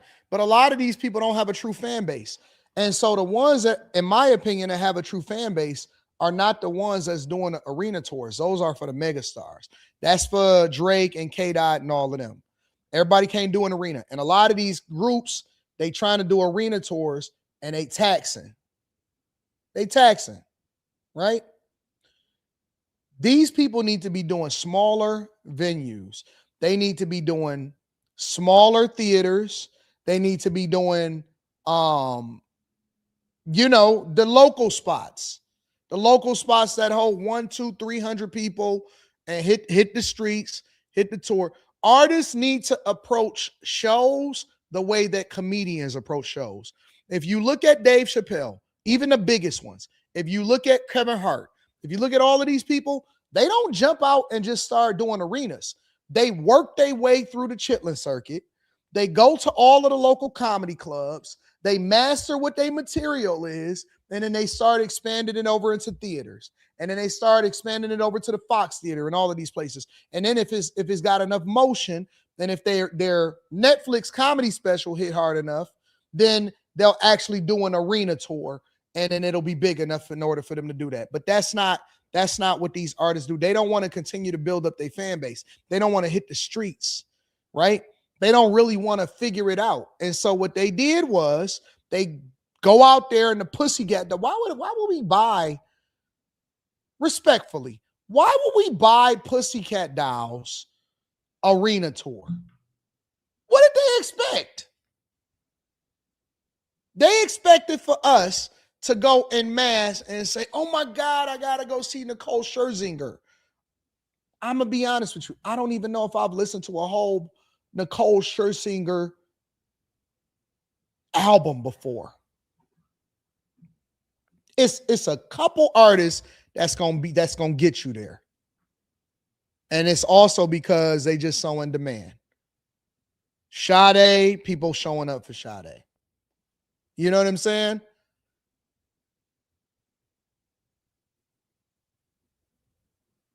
And when you do smaller arenas and you can sell those out, it seems more lit because it's packed. And I think that these artists got greedy. They did. They got greedy.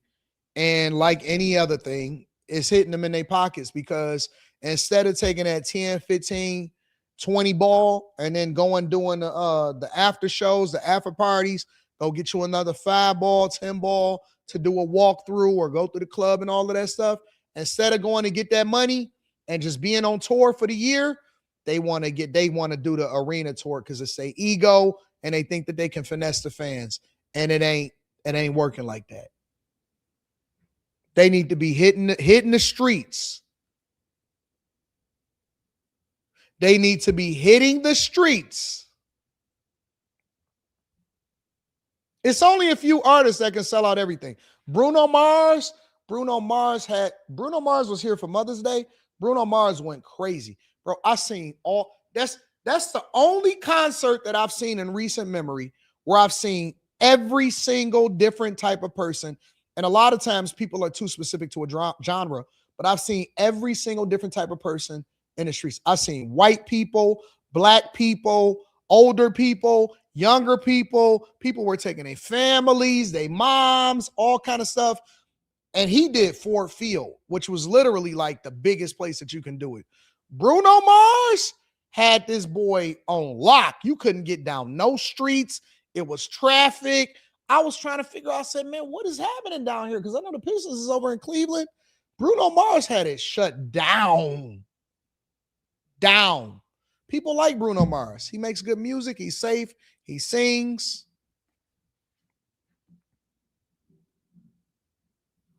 People like Bruno Mars. But all of these artists got too greedy, and people are not willing to pay unless you're going to see Chris Brown and Usher. I don't even know why y'all so stuck on Chris Brown and Usher. Bro, We just seen Chris Brown and Usher. I don't know why they touring so hard. We just seen Usher had a Vegas residency. I seen him in Vegas. Then he did the Super Bowl, and then he went on an arena, and then he went on tour right after that. Chris Brown been on tour the whole time, and now they gonna repackage this. I'm gonna keep it at 100 with y'all. I don't know what y'all see. Now they gonna repackage the same things, the same songs, the same shows. They're not even giving us the time to miss them. And now they doing the same. Now y'all paying for the ticket, so I don't see no problem with it because they gonna get that bag. But all they did was combine each other, make a song, and now they going on tour and they doing these same songs all over again.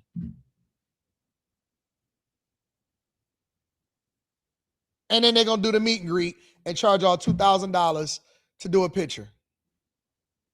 And they running up a bag. They running up a check.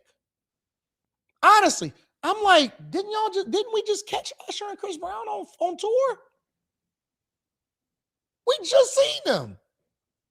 And y'all act like y'all ain't seen them before. What if they're able to get their money? The same period. But the stadium cancellations are only part of the story.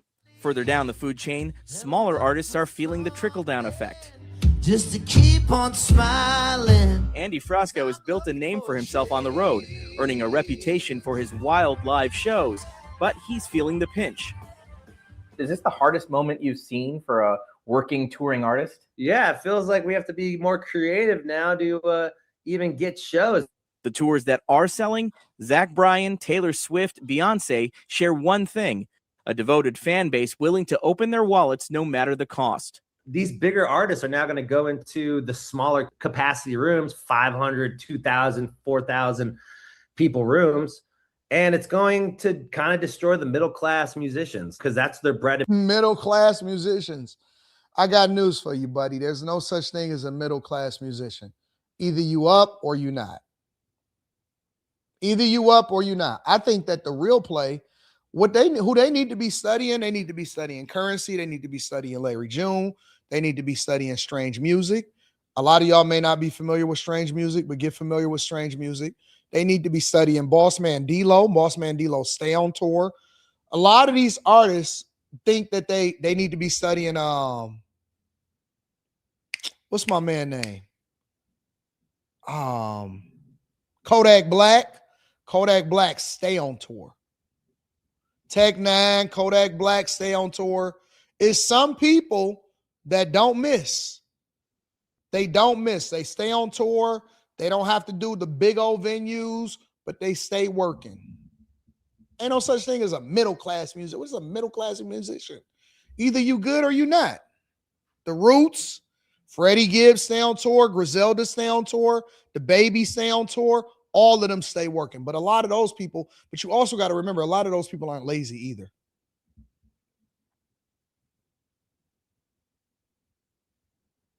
A lot of those people ain't lazy either.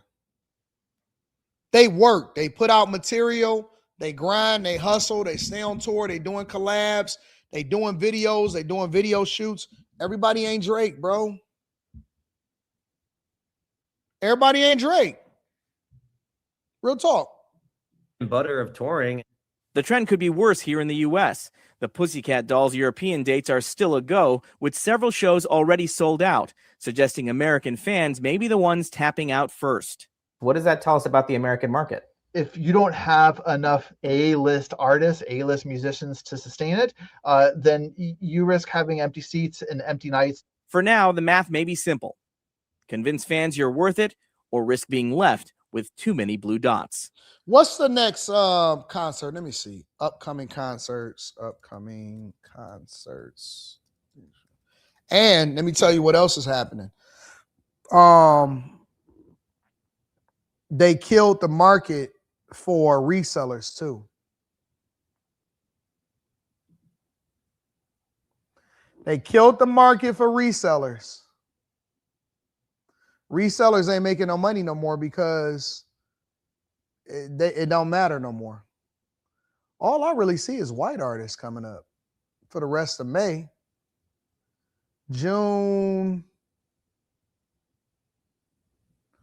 Upcoming concerts, let's say July. I know Chris Brown and Usher is controlling what's happening in then. Let's see. ASAP Rocky at Little Caesars Arena July 7th. Let's check that out.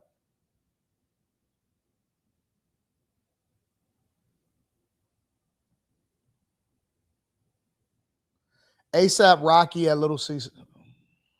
ASAP Rocky in Detroit. Tickets. It's the Don't Be Dumb World Tour. Y'all buying tickets for ASAP Rocky? I don't know. He's at Little Caesars Arena? Oh, yeah, he got Blue Dot all day long. Blue Dot all day long. I see tickets everywhere. Oh, hell no. Yeah, this is going to be bad. It's going to be bad. And the floor, it ain't no seating. It's just like a mosh pit. What is tickets going for? $50. Best seats is $1,300 for ASAP Rocky. And then you got the reseller tickets up there too. Yeah, this is dumb. Why would he do Little Caesars Arena, bro? That makes no sense. Now, conversely, let's do a little bit of research. Let's do some reconnaissance. All right. Conversely, let's go Ticketmaster.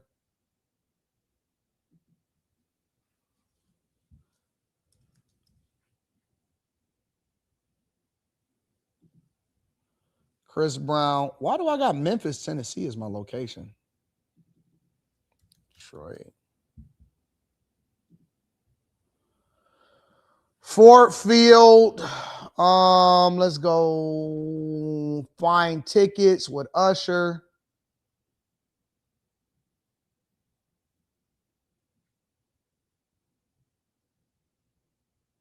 Now all of their junk is sold out. I don't see nothing but pink. And they got the pit. Yeah. That's why they added a second date. I don't see nothing but resellers. You got a couple here and there, but it's pretty much all sold out.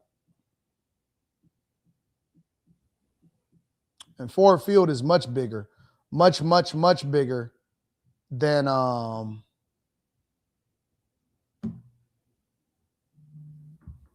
Ford Field is much bigger than Little Caesars Arena. So Ford Field is where Bruno Mars played at. So I don't know, man. I don't know. It doesn't make sense. I think that people are willing to spend, but people are not willing to spend for substandard experiences. And I'll tell you something else. I also think that there's a lot of artists that finesse people. Tyler, the Creator, he keep it lit. I don't know, man. Little Caesars Arena. Did ASAP oversell itself? Because I never thought about ASAP being like the big dog like that.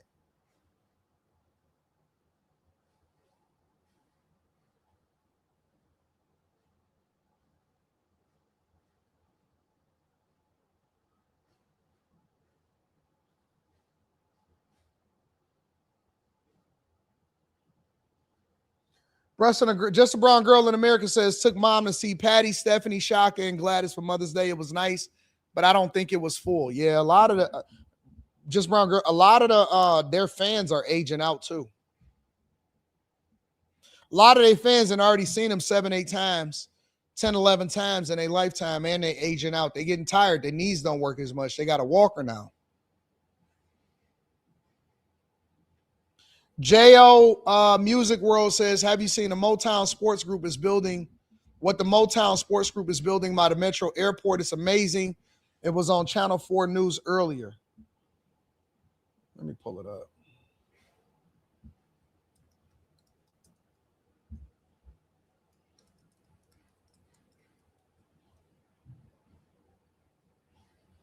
What are they building? Sports Village.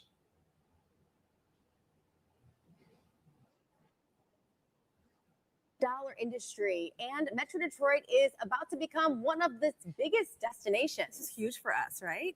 A major new development called Motown Sports Village is in the works, and the team behind it is here to tell us all about what it means for our community and our economy. Joining us now is Tamira Boyd, Eric Turner, and Dr. Savenya Taylor from our sponsor, Motown Sports Group Holdings. Everyone, welcome to the show.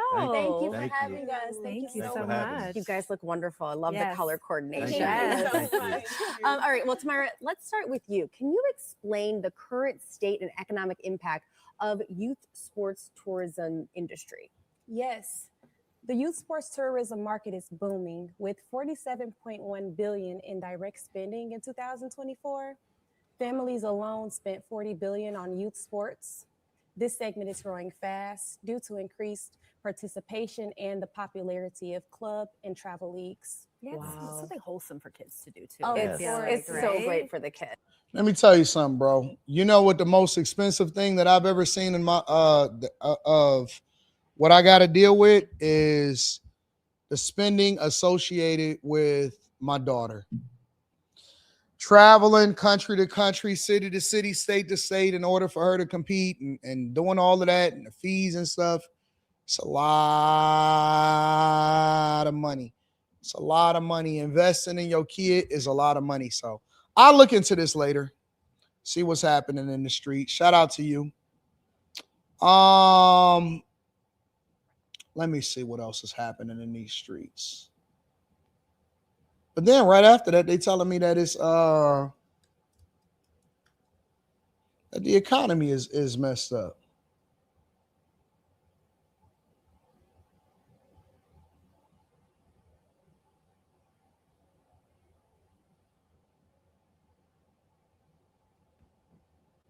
They say credit card debt is exploding.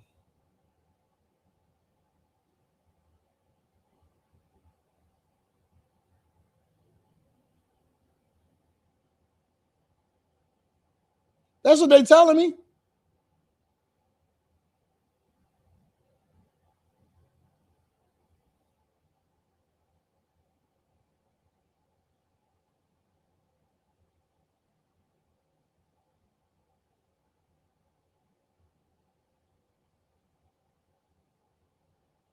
Let me see if I can find it. Give me a second.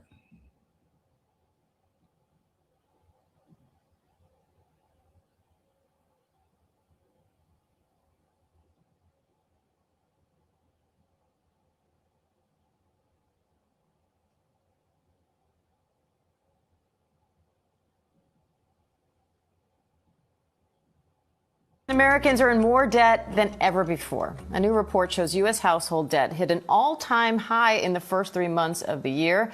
And now rising inflation is making it even harder to pay off those bills. Elizabeth, why are Americans in so much debt? Hey, Diane. So one factor here is higher borrowing costs. We see that mortgage rates actually just hit their highest level since March, with the average rate on a 30-year fixed mortgage now 6.6%. That is actually up, Diane, from just below 6% before the start of the Iran war. And when you look at the numbers, that translates to an extra $126 a month on a payment for a $400,000 home loan. So when you break down this all-time high for consumer debt, those higher borrowing costs from mortgages to credit cards really are one reason why. Take a look at those numbers. $18.8 trillion in debt. This is according to a report from the New York Fed. 13 trillion of that is from mortgage balances. And then you've got about 1.7 trillion in both auto and student loans, 1.3 trillion in credit card debt. This is not all bad because you do. I don't understand this. Honestly, I'm confused, as I always am. And I don't get it. All of this stuff is avoidable. All of this stuff is avoidable. Y'all want safeguards in place to prevent y'all from borrowing more than y'all supposed to borrow. Why? Why do I have to take out credit card debt?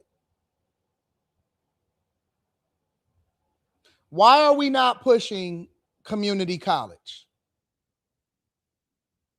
Why do you have to have a car note. None of this that y'all showing me right now is a requirement. All of this is a privilege, a blessing.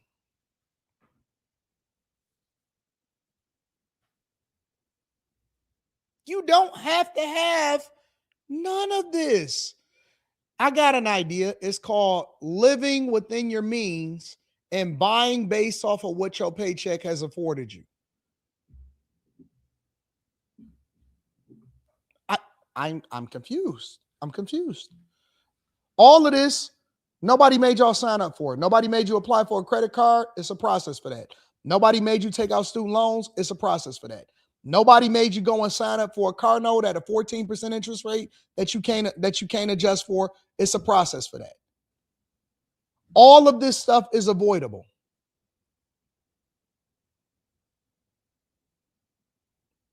This brown girl in America says, I think for most people, Anton, they feel it's a more dependable car.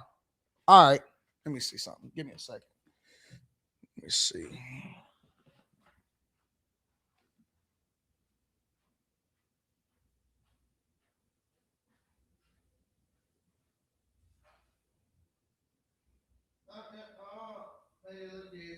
I don't need it.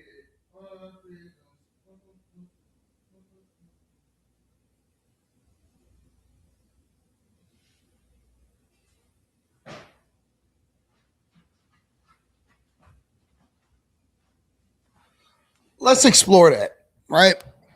Let's explore that whole concept. Y'all,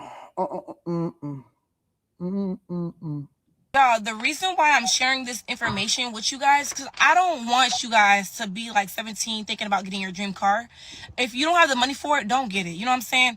And to be honest with you, I just want to document my journey, how I'm going to get rid of it, right? So basically, boom, I financed this car. The vehicle in total was $39,000, right? But I was upside down $10,000, basically like $10,000. I traded my old Kia, and I didn't know, the dealership didn't tell me that the Kia's been in a lot of accidents. It hit a motorcycle, it hit a person. Like, they didn't tell me none of this shit when I got the Kia. I'm thinking like nothing's wrong with the Kia. It hasn't been in no car crashes. I asked him, he said no. So I'm thinking everything's okay, which was cap. Everything was not okay. But it is what it is. I financed it for 14. What is it called? It's called APR, interest rates. APR, something like that, 14%. I financed that for that, and my loan was $46,000, right, y'all? Why would you, first of all, trade in a car that you already driving to get something that you want, not that you need, and you already couldn't afford the one that you had? You already got finessed at the dealership, and that they sold you a car that had been in accidents and all of that, which is another reason why I say that women need to have men in their lives, because when you don't have a man, that is not protection, right? Men, when we say protection, I need to be very clear about this. When we say protection, okay, it's not always shoot them up, bang, bang, somebody busting in the house and they about to rob us. Are you going to be the first one to take a bullet for me? When we talk about protection, a lot of times we're protecting you against your own bad decisions. There's no way in hell I would ever have let you get into this situation in the first place. There's no way in hell that I would have let you and allow for you to go and be upside down 10,000 and trade that in to get something else that you can't afford, and to be even more upside down than that. Protection comes in many forms. This is one of them. Then what happens is people get themselves in such a bad situation, and then they're looking for somebody to come and save them. They're looking for a man. Oh, come and relieve me from the decisions that you made for yourself. And it's applying to student loans. Women take out $1 trillion in student loans. They're going to get cars they can't afford. And guess what? Guess what? I got news for you. This is something else that y'all need to understand. Society care about men cars. They don't care about women in cars. I know that's went right over your head. Newsflash for the ladies. When you buying something for yourself, get something reliable. Nobody cares about your baby Benz. Nobody cares if you're in a Kia, Altima, baby Benz, Maxima, Jeep. No guy in the world says, I'm not going to talk to her because she not riding in the big dog car. That is not a thing. That is relevant to men. It is not relevant to women. We don't care what you driving as long as you get there. I'm keeping it 1,000 with you. As long as you get there, that's the only thing that matters. Y'all are a walking lick when y'all go into these places by yourself as a woman signing up saying, I want to finance this car. They're going to hit you. They're going to crush you. Kimberly Mills says that's a lie. All right, well, let's do a test, Kimberly. Let's do a test. For all of the men that's in the chat, tell me either you care or you don't care as far as that being the determining factor for whether or not you're going to talk to a woman, if her car is sweet or not. For all of the men in the chat, let me know. Tell me you care if her car is sweet or not, or you don't care if her car is sweet or not. And if that is going to be one of the determining factors for whether you're going to mess with her or not. Never cared, immediately no. Don't care, never have. Nope, nope, nope, nope, nope, nope. Nope, nope, nope, nope, nope, nope, nope, nope, nope, nope. Don't give a D. Nope, personally don't. Right? Never care, don't care, don't care, don't. Never care, just be reliable. Don't care, don't care, don't care. Just keep it clean. Not even a little bit. Don't care, never G. Is water wet? Don't care, don't care, don't care, don't care. So, okay, so now that we have a consensus of what men think about, because I have never seen a guy talk to, tell me about, hey dog, you know, she is riding in that new Cherokee. No man cares about what you drive. None. Zero. Zilch. Nada. So when y'all are out here overly financing something that you can't afford, that still puts you in the same category as what we thought you was in before you got into that car, you just hurting yourself. It's the honest to God truth. We don't care. Now that's relevant to us. And this is another conversation that we was having last night about double standards. It just is what it is. It is what it is. It's relevant to us. Y'all care what we drive. We don't care what you drive. So why are you going through the motions for something and you struggling? Listen to what I'm saying. As long as it's reliable and it gets you to and from and it's clean, we ain't tripping about it. A lot of the guys that I know at this point in my life, they send in a truck to go and get hey, listen, you chilling? Listen, I'm going to send you a truck to come on over. They ain't even thinking about your car. They don't care about what you're driving.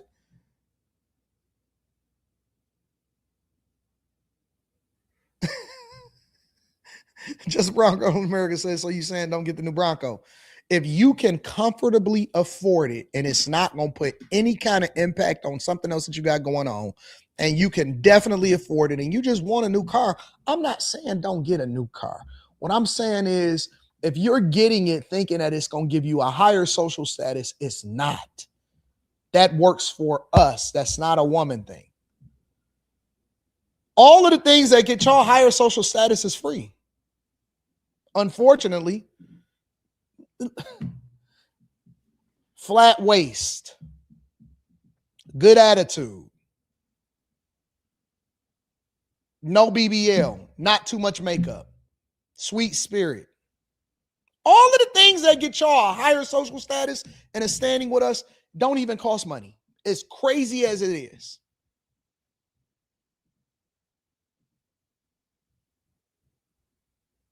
As crazy as it is. A lot of the things that y'all think is going to help y'all actually hurt y'all because y'all go into debt and we be like, wait a minute, I can't marry you with all of that student loan debt. I can't marry you with all of that credit card debt. I can't deal with this. That's it. That's it. The things that y'all should be working on, y'all think that y'all degrees and all of that stuff matter to us. No, listen, if you're going to get it, then get it for you. Don't go into debt to do it. But we don't care. We genuinely don't care about your degrees. I don't care. I've never met a woman and was like, dang, that's impressive. You got a master's degree. I never even asked you. I care more about whether you got student loans than I care about whether or not you got a bachelor's, associate's, master's, doctorate. I don't care about your doctorate degree. I'm trying to figure out whether or not you're going to slow me down. I don't know a guy that cares about your master's. Y'all do that for each other and you do that for yourself, which is cool. I'm not telling you don't be educated. I'm telling you that we genuinely in real life don't care. It is not a factor at all. Now, what I do want to know is how much it costs you and whether or not you're still paying for it.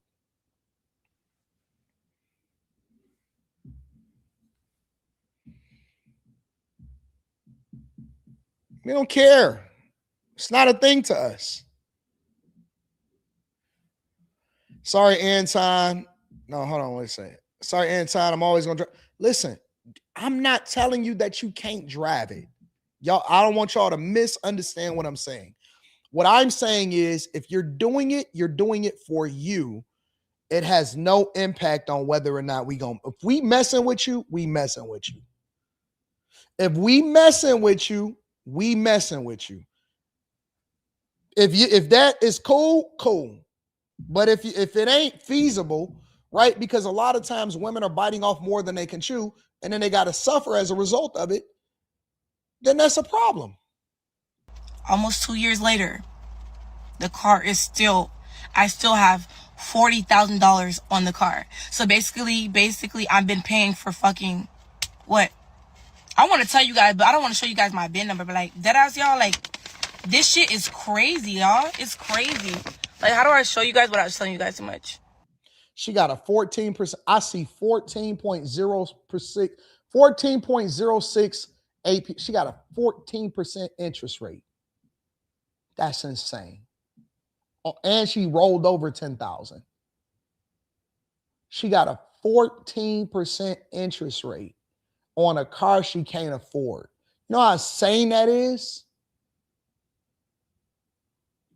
Look.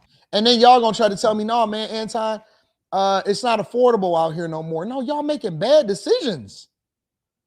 You're making bad decisions. Guess what my interest rate is on my land that I just bought?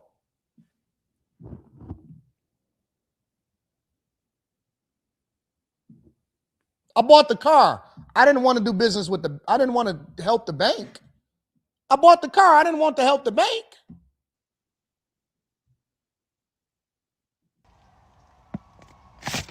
It's crazy. And it's like, this shit is just like, me struggling right now. My mom doesn't know I'm struggling. My mom is struggling too. And it's just like, it's hard because like, I've been making the ends meet with DoorDash. If it wasn't for DoorDash, then y'all got to do stuff that y'all wouldn't normally do. And again, I got to hit the preference and tell y'all that I'm not tripping on people that do DoorDash. But what I am saying is when I see pretty girls doing DoorDash, I'll be thinking, struggle bunny. Struggle baddie. Why y'all don't ever put that name on y'all? Nah, I'm a Miami baddie. I'm a corporate baddie. What about the struggle baddies? Why y'all don't ever label yourself that? Whenever I see a pretty girl by herself delivering me my tropical smoothie acai bowl, oh, that's a struggle baddie. Okay, all right, I see you. And you know what they do? You want to tell me what they do? Okay, here, hold on.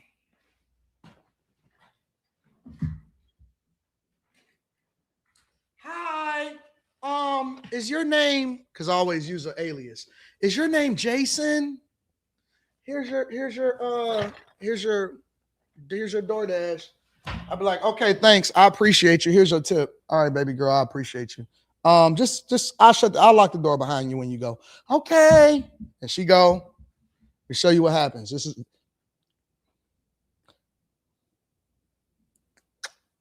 on everything. Hey, what's your name again? Oh, I'm Anton. Oh, because it said Jason on the app. Oh no, I just say that because you know, I'm just chilling or whatever. Oh, okay. What do you do? What do you do? Because I mean, I see it's a lot in here. I ain't never been to this delivery location before. Oh, you know, I just run this media company or whatever. So what you hold on, this every time they stand like this. So what you do, like podcasts and stuff? I'm gonna follow you. Put that hand on that hip. So you do like TikToks. I don't know. Sometimes I work because I see.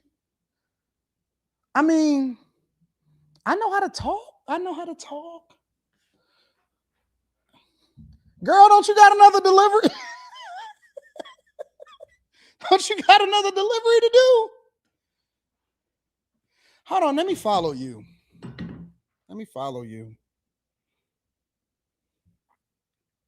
That's why I don't let them up no more. Tell the security, hey, have them drop it off at the bottom thing and just bring it up to me separately. Now I'm not about to keep on having the same conversation over and over again. What do you do? Then they walk out. Here's the play. Here's the real play. They walk out. She goes. I can hear the elevator down the hall. Boo-doo. Go downstairs as soon as the elevator shut. I run out there and I look out the window because I can see the type of car they in. Same car every time. Elantra, Altima. Every time. Like, dang.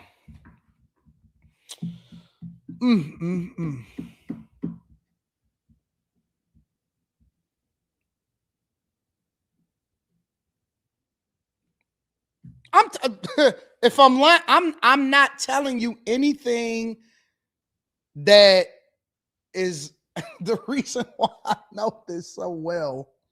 I can reenact it. It's because the way my brain works, it just automatically captures what's going on in real life.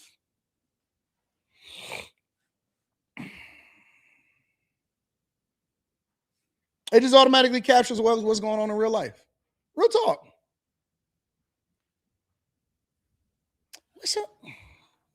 Why say Jason on here? Oh yeah, I just put that on there because I'm trying to chill. I'm trying to remain low key. Oh my God. Is that your blue car down there? Why? Look at this me. I'm gonna play it off. Why? Is something wrong with it? No, that's my dream car. And I'm thinking to myself, you don't even know what the kind of car that is. All you see is the horse on there. That's my dream car. You gonna take me for a ride?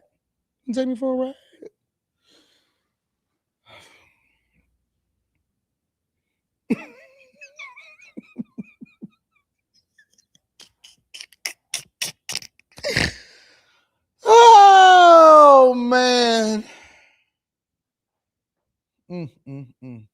I wouldn't even be able to eat. And it's like, this car is on my dad's name and it's on my name. So I don't want to fuck up my dad's credit. My dad's trying to get a house. He just got a house. He sold his. Messing up dad's credit, messing up the bag, messing up the money, messing up all the good things because of what? Something that we never cared about in the first place. And ultimately, you still doing what you're gonna do. And that's the dilemma. That's what it is. Honestly, today, let me tell you something. DoorDash never send me a baddie. I always get a big bag or a bell pepper. Hey, you got to come to Detroit, baby. They all over here. They all over here. Yes, they are. You know what I'm doing today? Honestly, I'm going to put up my car. I'm about to go get my nav. The nav, that's the same. Honestly, it really don't matter. But I'm going to put up the car because I'm not liking it right now. I don't like the level. You know what I'm saying? Because it's the car. It's not. I know it's the car. It's not me. You know what I'm saying? And so they whispering and they, wow, man. I know it's the car. I'm gonna put it up. I'm gonna let myself come back to regular life because I've been feeling myself. I ain't been beefing with nobody. I ain't been throwing no shots. I ain't been on edge. I've been sleeping more. You know what I'm saying? I've been tipping better, having longer conversations with people, taking more pictures. Oh, yeah, we can flick it up. I've been doing all of that lately. And so I'm out of character. I'm out of pocket right now. So I need to put that up. Yeah, I'm to Miami in the D right now. So I'm going to put that up. I'm going to get back to being me, you know? And I got to get back to normalcy. I got to get back to regular life. You know what I'm saying? I'm too Hollywood right now. I'm up there. You notice I've been wearing this. I used to wear the Apple Watch a lot.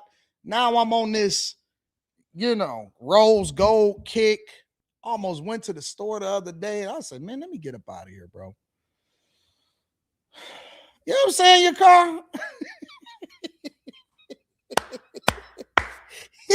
Am I vegan now? I'm thinking about it. I'm thinking about going vegan. You know? Almost stopped at Starbucks the other day and almost got a latte. I said, wait a minute. Who are you? Get your life together. Stop living in this Hollywood world. You a Detroit hustler. You're not a Miami Finsta Instagrammer. Keep on having me out here doing crazy stuff. Get your life together, Anton. Hustle up. I'm sleeping longer. I slept longer. Even thought about switching up my mouthwash. I thought about getting the purple mouthwash instead of like the blue-green one. I said, wait a minute. Stop it. I'm putting this up today. I'm going to get the nav and we're going to get back to basics. We're going to get back to my sleep numbers is up.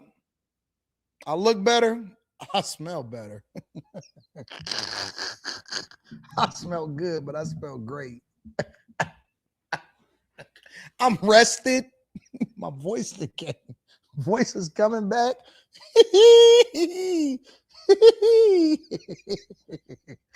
Make sure y'all hit a like for the algorithm. Subscribe to the channel and turn on your notifications. Have y'all noticed that I've even changed on after hours? I've been saying spin that. Slimmy said, man, who are you? I said, man, forget that, bro. We got money. We getting money. Y'all need to spin that. Spin it on them. Spin it. Make it rain. It's an Anton. Snap out of it. I said, I don't want to. I just want to have a good time.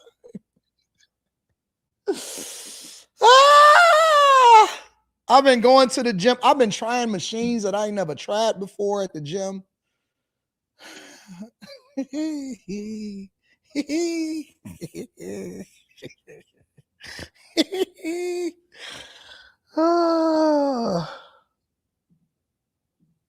Met a chick driving a Honda Civic, no front bumper.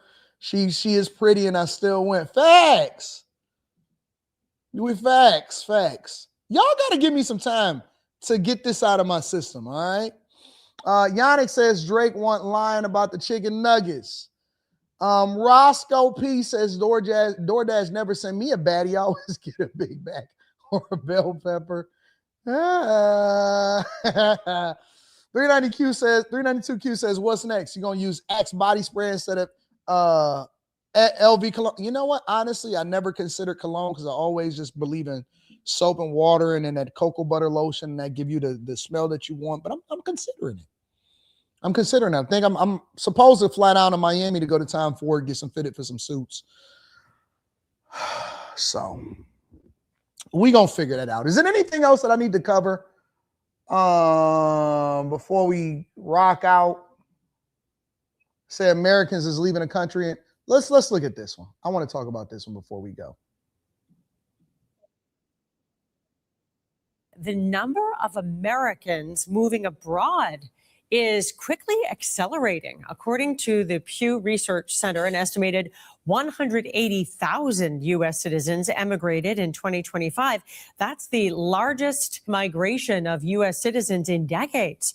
Boston Globe travel writer and columnist Chris Muther just wrote about this recently, and he joins us via Zoom. Chris, good morning. Thanks so much for being with us.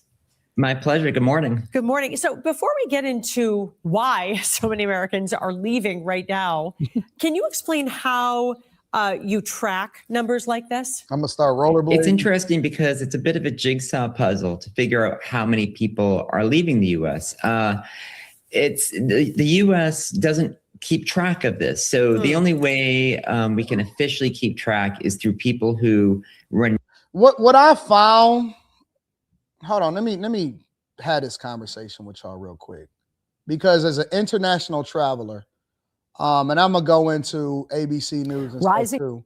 As an international traveler, I will tell you that I always like to research what people are doing, how people are doing, and I like to confirm the things that people tell me when I meet them in person, right? So I was in Brazil, and I met another person that was in Brazil. And he was a black guy, and it was with he was with his girl or whatever it is. I didn't ask her who she was. And I said, oh, hey, how y'all doing or whatever. And they said, we was talking because we was on our way up to go and see the Christ Redeemer statue. And so you sit in this cart, this train / car or whatever. And there's 3 seats on both sides. And so they face each other. And so we talking or whatever. And I said, where y'all from or whatever. And they said that they was from California. And I asked them, I said, would y'all ever move here? Because I was curious about why people are so interested in moving to other countries. I didn't know if they're doing it because of the cost or what. And he said, no, I don't think so. It's my first time here or whatever. So I did some research. And of course, I talked to Baby Girl. Baby Girl is my AI assistant. And I talked to Baby Girl, and I did some research on what it would take to move to Rio in Brazil, right? And what I found was, you already got to have money. You already have to have money if you move into these other countries. It was something like you got to have at least $18,000 in your bank account and or be making at least $2,000 or $3,000 a month. So you would have to be making that remotely, right? Because you can't move to another country and then be flying back and forth in order to go to the office. So whatever your income is, it has to be coming in. I don't know if you retire from the military or any of that type of stuff, but you already got to have resources before you come into the country. The United States is the only place where you can go and you can become a legal citizen, or you could get a visa to be able to stay there long term without actually having no resources. You could just get on government assistance and start a Chinese food restaurant, China. And you can just exist. But all of the rest of these other countries, you have to bring resources to go there. You have to show up already made, already having money, already having income, and be generating revenue. So you have, when you apply, right? Because I don't know if y'all, a lot of people, most people haven't traveled internationally. When you go and you go through customs, when you get into these other countries, they ask you, how long are you going to be here, whatever, and they look at your not your passport, but they look at your, whatever your printed plane ticket, right? Your return and plane ticket. And a lot of times you have to show it or scan it, or you just give them your passport and they ask you how long you plan on being here are you here for business? Or are you here for vacation? You say, I'm vacation. I'm going to be here for about a week. And they say, okay, cool, whatever. When you decide that you want to stay in a country long-term, it's a whole process. You got to make sure that you're paying taxes there. Otherwise, you can get double taxed from what you generate in the United States and then get taxed over there. 2, you have to, the tax system may be progressive with the highest tax rate in the 20 and 30% and stuff like that. So it's a whole process to moving to another. You can't just jump on a plane, go to another country and say, you know what, I'm going to stay here. It's a process for that. And you got to have money. So how do people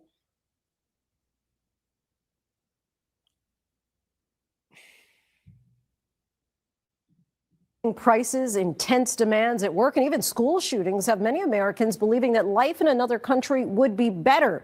But having a second or even first home in the south of France, South America, or just north of the border in Canada is not always easy to pull off depending on the country. Having an ancestor or, of course, a large amount of cash on hand, however, can help. Here now is our Maggie Rulli reporting from Italy.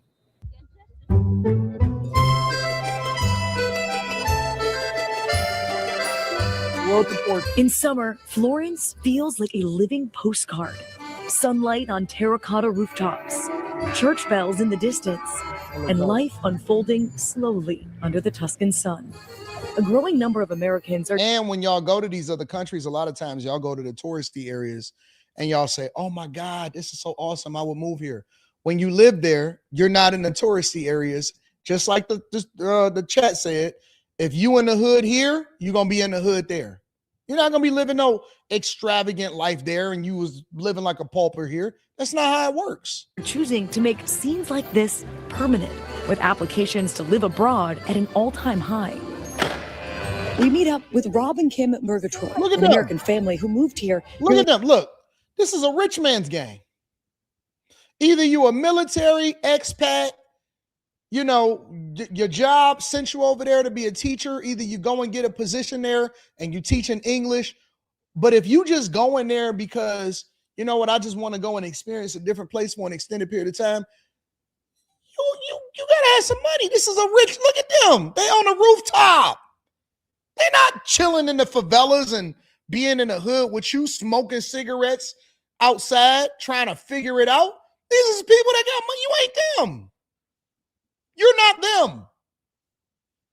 That's not you. You're not them. He got on a whole suit. He got on a tan suit, a light tan suit with a handkerchief.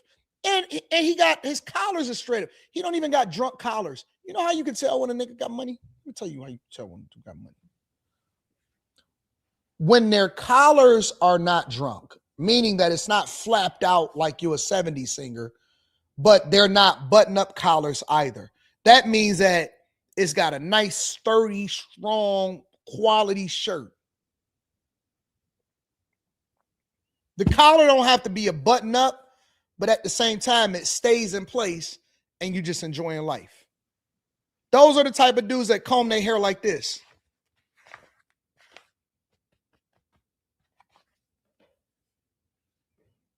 He look like a Bond character. Playing that Italian music. 5 years ago. He got a bodyguard. He got a bodyguard. That's a bodyguard. That's not a relative. That's a bodyguard that's next to him. Moved here nearly 5 years ago. Their terrace view of the historic Florence skyline, so close to the Duomo, feels very different from their old house in Los Angeles.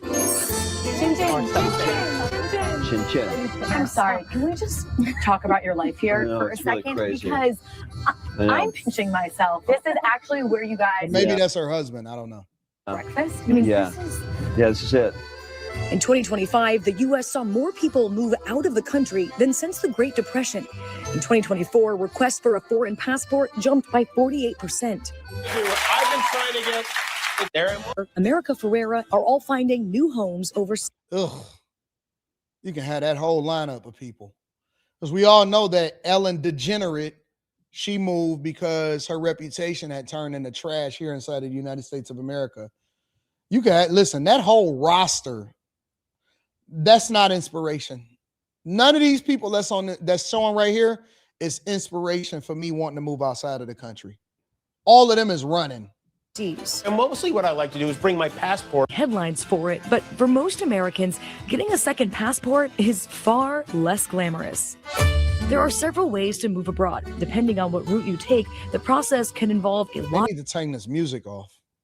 of time, money, and patience. Rob and Kim are on an elective residency visa, which allows them to live in Italy long-term without working, provided they have stable, passive income from sources outside Italy, like pensions. I tried to tell y'all that. They allow for you to come over there and spend your American dollars over in Italy, feed into their economy, and you already got to have income coming in from abroad, and it has to be stable. You're not just going over there saying, you know what, let me figure out what the next opportunity is. I need to get a job. No, you already got to be popping. You already got to be popping in order to get an elective residency visa to go and stay and spend and pay taxes and property taxes over into the economy. Or investments. We got no standards here. But the Golden Visa also allows a path to residency. It requires a significant financial investment, which can include real estate or government-backed funds. But guess what? You know what else is so funny about this? They told Trump that he was crazy because he got the Golden Visa here in the United States of America, but they got it over in other countries already. They already charging people. They got mad when Trump said, yeah, you can buy the gold visa and that automatically grants you a pathway to citizenship in the United States of America. Everybody was, oh, God, I can't believe he's charging people to come over here.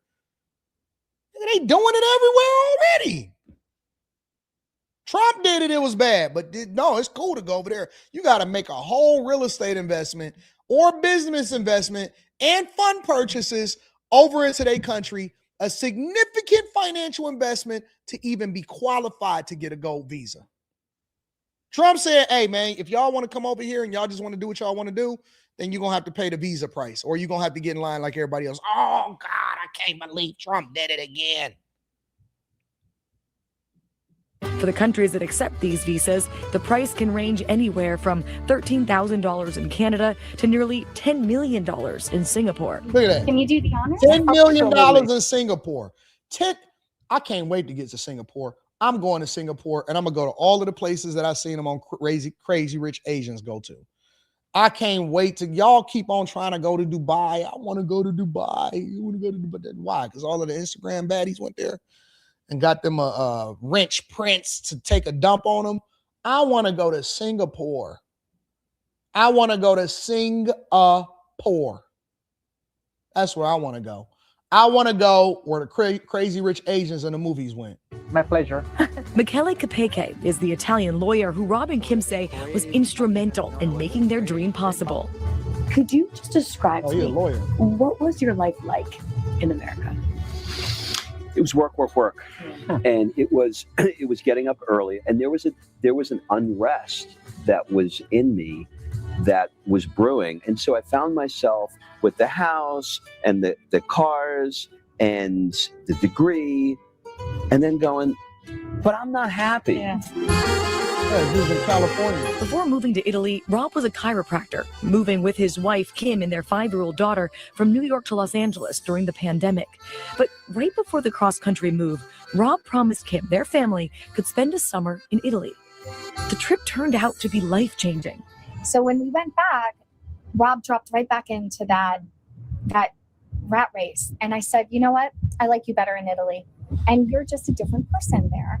At that time, we didn't plan on living here. We planned on living in the States. I mean, I don't want to be a Debbie Downer here, but, I've got a kindergartner that is preparing for a shooter. I wanted to be in a place where I felt that I didn't have to worry about Sending my daughter to school to go through a metal detector. I didn't want to do that. And that's what led us to call Michele to say, get us back here as fast as possible. While on visas, Rob and Kim are waiting to hopefully get a passport, but that path to citizenship can be complicated. For the average American, resident by investment is not an option, and there are cheaper alternatives. Americans could be eligible for dual citizenship by ancestry, with countries like Spain, Germany, Ireland, and Italy having the strongest claims. But you know what the interesting part about it is that they had to hire a lawyer to go through the process to try to figure out how they can get dual citizenship or get dual passports so that they can go over there and stay longer. But recently, countries like Italy have started tightening restrictions on ancestral claims. And now passport hopefuls must prove that a grandparent or parent has citizenship. We had to go back a bit further to sort of the great-grandparent level. For Emily Grossi and her family, who live just outside D.C. in Maryland, what started as a fun side project to reconnect with their Italian heritage during the pandemic turned into a very real plan to move abroad. It sounds like you've always had this desire to live abroad and to experience life abroad, but why the extra urgency now? Guns have come online in America in such a hideous way. And, you know, the number of lockdowns my kids have endured, the number of active shooter drills, and actually of shooters near and in their schools. I mean, it's just, that is appalling. It seems like in all of these situations, you also see the women are the ones that's making the decisions. They go on vacations or they go to trace their ancestry. And most of the time they live in California or New York. And then the women are the ones that's making the decisions on behalf of the family as far as where they're going to live at. To me, I'm tired of having to worry about, you know, are my kids going to come home from school? And I just think there's a different way of maybe doing things that would feel more in line with my own values. And do you think you'll find that abroad? I mean, do you think the grass is really greener? You know, certainly I am an idealistic person, but I'm also very rational and pragmatic. So I do think things like nationalized health services, you know, different tax structures, different community values. I think it's worth a try. I know many people abroad and you give something up. There's always a cost, but I think the rewards could be tremendous. McKelly has worked on a lot of these cases and tells us he's noticed a large increase of American clients looking to come to Italy. Recently, have you had more Americans coming to you for help to move here? Yeah, probably yes. Yeah. This is still a country where you can find a balance between being successful, business-wise, having good relationship with friends. This balance has allowed Rob to go from being a chiropractor to using social media to encourage other Americans to experience Italy's La Dolce Vita, or the sweet life. Rob and Kim say they've never been happier. There are some parts of America they miss. So I'm curious, living abroad, is there anything you now actually appreciate more about America being a little removed? Here's what I appreciate. In America, we believe culturally that Why is she always the one talking? anything is possible. And often in Italy, when you ask for something to be done, the first thing is impossible. No, it's impossible. It's impossible. No, it's impossible. It's impossible. No, si può. When an American says no problem, it's no problem. When an Italian says no problem, it's a problem. It's a problem. Yeah, I'm straight. I'm gonna still be an American. I wonder how he still makes money though. That's what I'm trying to figure out. How is he making money if he was a chiropractor back in the States? How does he make money there? We're missing a part of the story. Make sure you guys hit a like for the algorithm, subscribe to the channel, and turn on your notifications. I'm really enjoying these live streams.